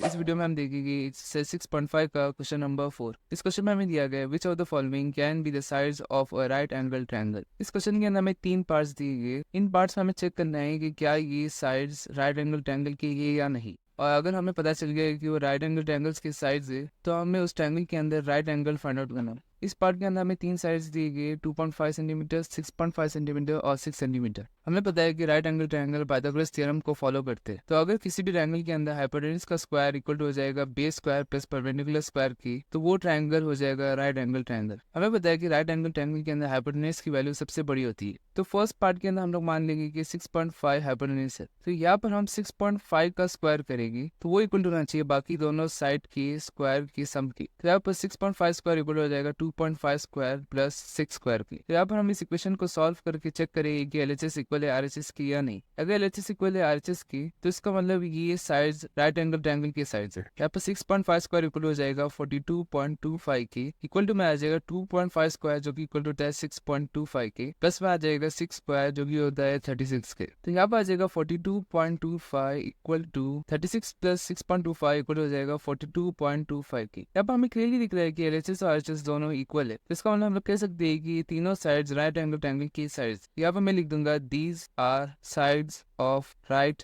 Angled triangle. तो यहाँ पर मैं इस ट्रायंगल का एक रफ स्केच ड्रॉ कर दूंगा। तो यहाँ पर ये हो जाएगा हाइपोटेनस 6.5 सेंटीमीटर का, ये हो जाएगा बेस 2.5 सेंटीमीटर का, ये हो जाएगा परपेंडिकुलर 6 सेंटीमीटर का। इस क्वेश्चन के अंदर हमें राइट एंगल भी फाइंड आउट करने का था। हमें पता है कि राइट एंगल हमेशा हाइपोटेनस के ऑपोजिट होती है। तो यहाँ पर ये आ जाएगा 90 डिग्री का एंगल। तो इस पार्ट में हमने प्रूफ कर दिया है कि तीनों साइड्स राइट एंगल ट्रायंगल के साइड्स है, और फिर बाद में राइट एंगल भी फाइंड आउट कर दिया। चलिए नेक्स्ट पार्ट देखते हैं। इस पार्ट में भी हम पाइथागोरस थ्योरम का यूज करके चेक करेंगे कि तीनों साइड्स राइट एंगल ट्रायंगल की है या नहीं। तो हम मान के चलिए कि ये हाइपोटेनस है, तो पाइथागोरस थ्योरम के मुताबिक हाइपोटेनस स्क्वायर इक्वल टू होना चाहिए sum of squares of other 2 sides. तो यहाँ पर दूसरे दोनों साइड्स 2 सेंटीमीटर की है, तो 5 स्क्वायर इक्वल हो जाएगा 2 स्क्वायर प्लस 2 स्क्वायर की। 5 स्क्वायर इक्वल हो जाएगा 5 इंटू 5 की जो कि इक्वल हो जाएगा 25 की, इक्वल टू में यहाँ पर आ जाएगा 2 स्क्वायर जिसकी वैल्यू होती है 4, प्लस में आ जाएगा 4। तो यहाँ पर हमें 25 इक्वल टू मिल गया है 8। तो यहाँ पर हमें दिख रहा है कि क्लियरली LHS और RHS इक्वल नहीं है, तो इसका मतलब ये तीनों साइड्स राइट एंगल ट्रायंगल के साइड्स नहीं है। तो हम कह सकते हैं कि दीज आर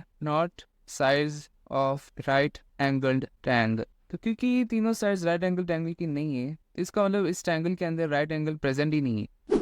चलिए लास्ट पार्ट देखते हैं। इस पार्ट में हमें 3 साइड्स दी गई है 1.5 सेंटीमीटर, 2 सेंटीमीटर और 2.5 सेंटीमीटर। यहाँ पर भी हम बड़ी साइड को हाइपोटेनस मान के चलेंगे। तो पाइथागोरस थ्योरम के मुताबिक हाइपोटेनस का स्क्वायर इक्वल टू होना चाहिए बाकी दोनों साइड के स्क्वायर के सम की। यहाँ पर 2.5 स्क्वायर इक्वल हो जाएगा 1.5 स्क्वायर प्लस 2 स्क्वायर की। तो चलिए इसे सॉल्व करते हैं। 2.5 स्क्वायर इक्वल टू हो जाएगा 6.25 की, इक्वल टू में यहाँ पर आ जाएगा 1.5 स्क्वायर जो कि इक्वल टू होता है 2.25 की, प्लस में यहाँ पर आ जाएगा 4। तो यहाँ पर हमें मिल जाएगा 6.25 इक्वल टू 2.25 प्लस 4 इक्वल हो जाएगा 6.25 की। तो यहाँ पर हमें LHS और RHS इक्वल मिल रहा है, तो इसका मतलब हम लोग कह सकते हैं कि ये साइड्स राइट एंगल ट्रायंगल के साइड्स है। यहाँ पर मैं लिख दूंगा these are sides of right angled triangle. तो क्योंकि ये तीनों साइड्स राइट एंगल ट्रायंगल के साइड्स है, तो हमें इस क्वेश्चन का सेकंड पार्ट भी देखना होगा जो कि आइडेंटिफाई राइट एंगल। तो यहाँ पर मैं रफ स्केच ड्रॉ कर दूंगा राइट एंगल ट्रायंगल की। इसमें ये हो जाएगा हाइपोटेनस जो कि ये 2.5 सेंटीमीटर का, ये हो जाएगा बेस 1.5 सेंटीमीटर का, और ये हो जाएगा परपेंडिकुलर 2 सेंटीमीटर का। तो राइट एंगल हाइपोटेनस के ऑपोजिट आता है, तो ये हो जाएगा राइट एंगल। तो लास्ट पार्ट के अंदर हमने प्रूफ कर दिया है कि ये तीनों साइड्स राइट एंगल ट्रायंगल के साइड्स है, और हमने राइट एंगल को आइडेंटिफाई भी कर दिया। तो इसी के साथ हमारा क्वेश्चन नंबर 4 कंप्लीट हो चुका है।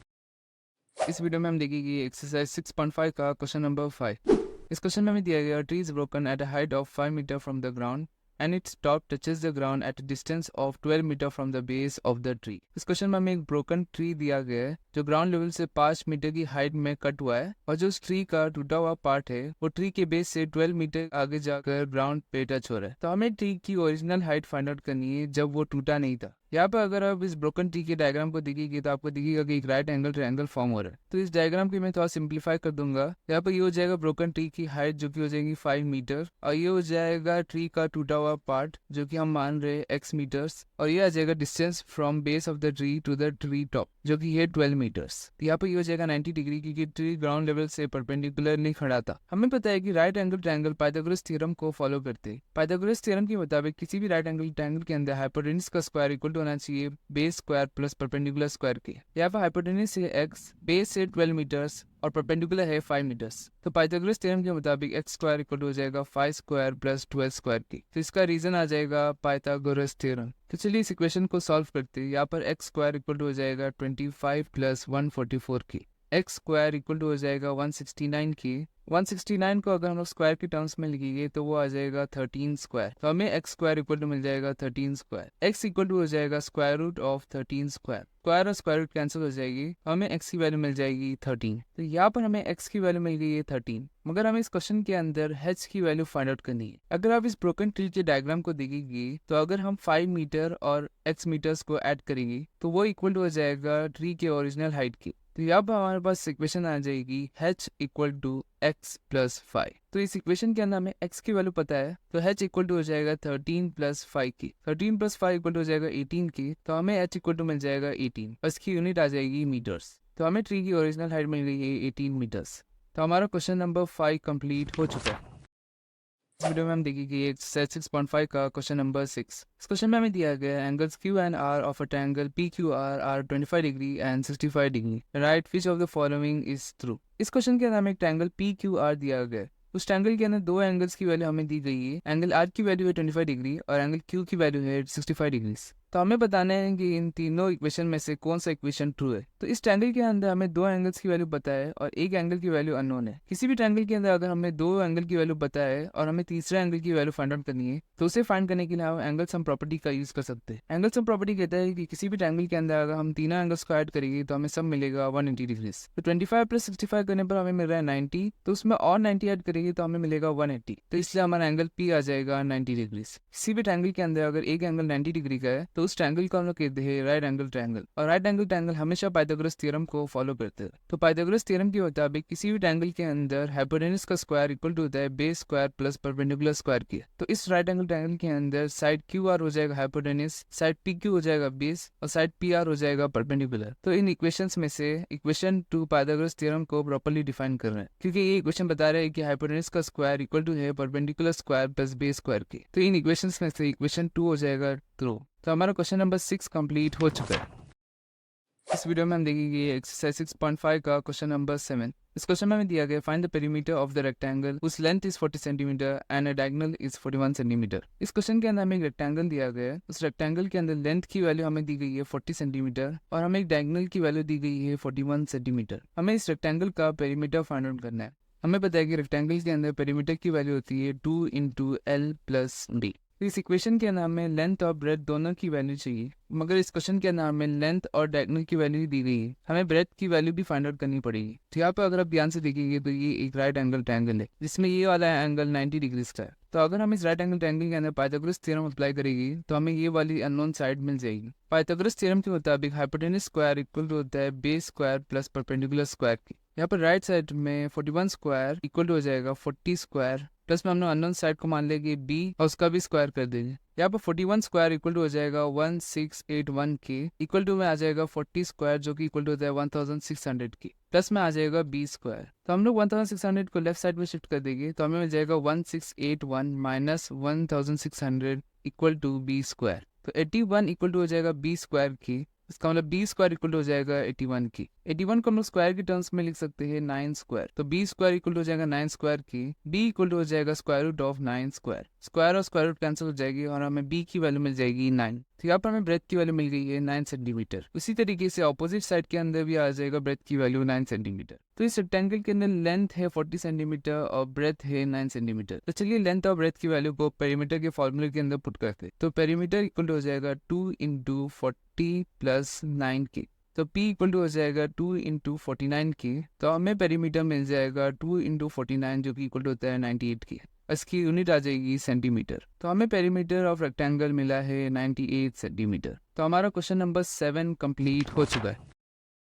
हेलो गाइस, इस वीडियो में हम देखेंगे एक्सरसाइज 6.5 का क्वेश्चन नंबर 8। इस क्वेश्चन में हमें दिया गया the diagonals of a rhombus measure 16 centimetre and 30 centimetre, find its perimeter. इस क्वेश्चन के अंदर हमें एक रोम्बस दिया गया है। इस रोम्बस के अंदर एक डायगोनल है 16 सेंटीमीटर का और दूसरा डायगोनल है 30 सेंटीमीटर का। हमें इस रोम्बस का पेरीमीटर फाइंड आउट करना है। यहाँ पर राइट साइड में हमें रोम्बस की डेफिनेशन दी गई है। A rhombus is a quadrilateral where all four sides have equal length and opposite sides are parallel. Its diagonals bisect each other at right angles. Rhombus एक क्वाड्रिलेटरल है। Quadrilateral ऐसा close surface होता है जिसके पास 4 side, 4 angle और 4 corners होते हैं। तो रोम्बस एक ऐसा क्वाड्रिलेटरल है जिसके पास 4 साइड्स इक्वल लेंथ की है, यानी रोम्बस के अंदर ये चारों साइड्स की लेंथ इक्वल है और इसके अंदर जो ऑपोजिट साइड्स है वो एक दूसरे के पैरेलल है। जैसे कि ये साइड और ये साइड पैरेलल है, उसी तरीके से ये और ये साइड भी पैरेलल है। और जो रोम्बस के डायगोनल्स है वो एक दूसरे को बाइसेक्ट करते हैं 90 डिग्रीज पे। यहाँ पर जो डायगोनल्स है वो एक दूसरे को 90 डिग्री से बाइसेक्ट करते हैं। तो इस क्वेश्चन के अंदर हमें रोम्बस का पेरीमीटर फाइंड आउट करना है। रोम्बस के अंदर पेरीमीटर इक्वल हो जाएगा sum of length of all the 4 side. तो अगर हमें रोम्बस की कोई एक साइड की लेंथ पता चल गई तो हम पेरीमीटर इजीली फाइंड आउट कर सकते हैं। तो यहाँ पे मैं सबसे पहले डायगोनल्स की वैल्यू लिख दूंगा। यहाँ पर ये है 16 सेंटीमीटर वाला डायगोनल और ये है 30 सेंटीमीटर वाला डायगोनल।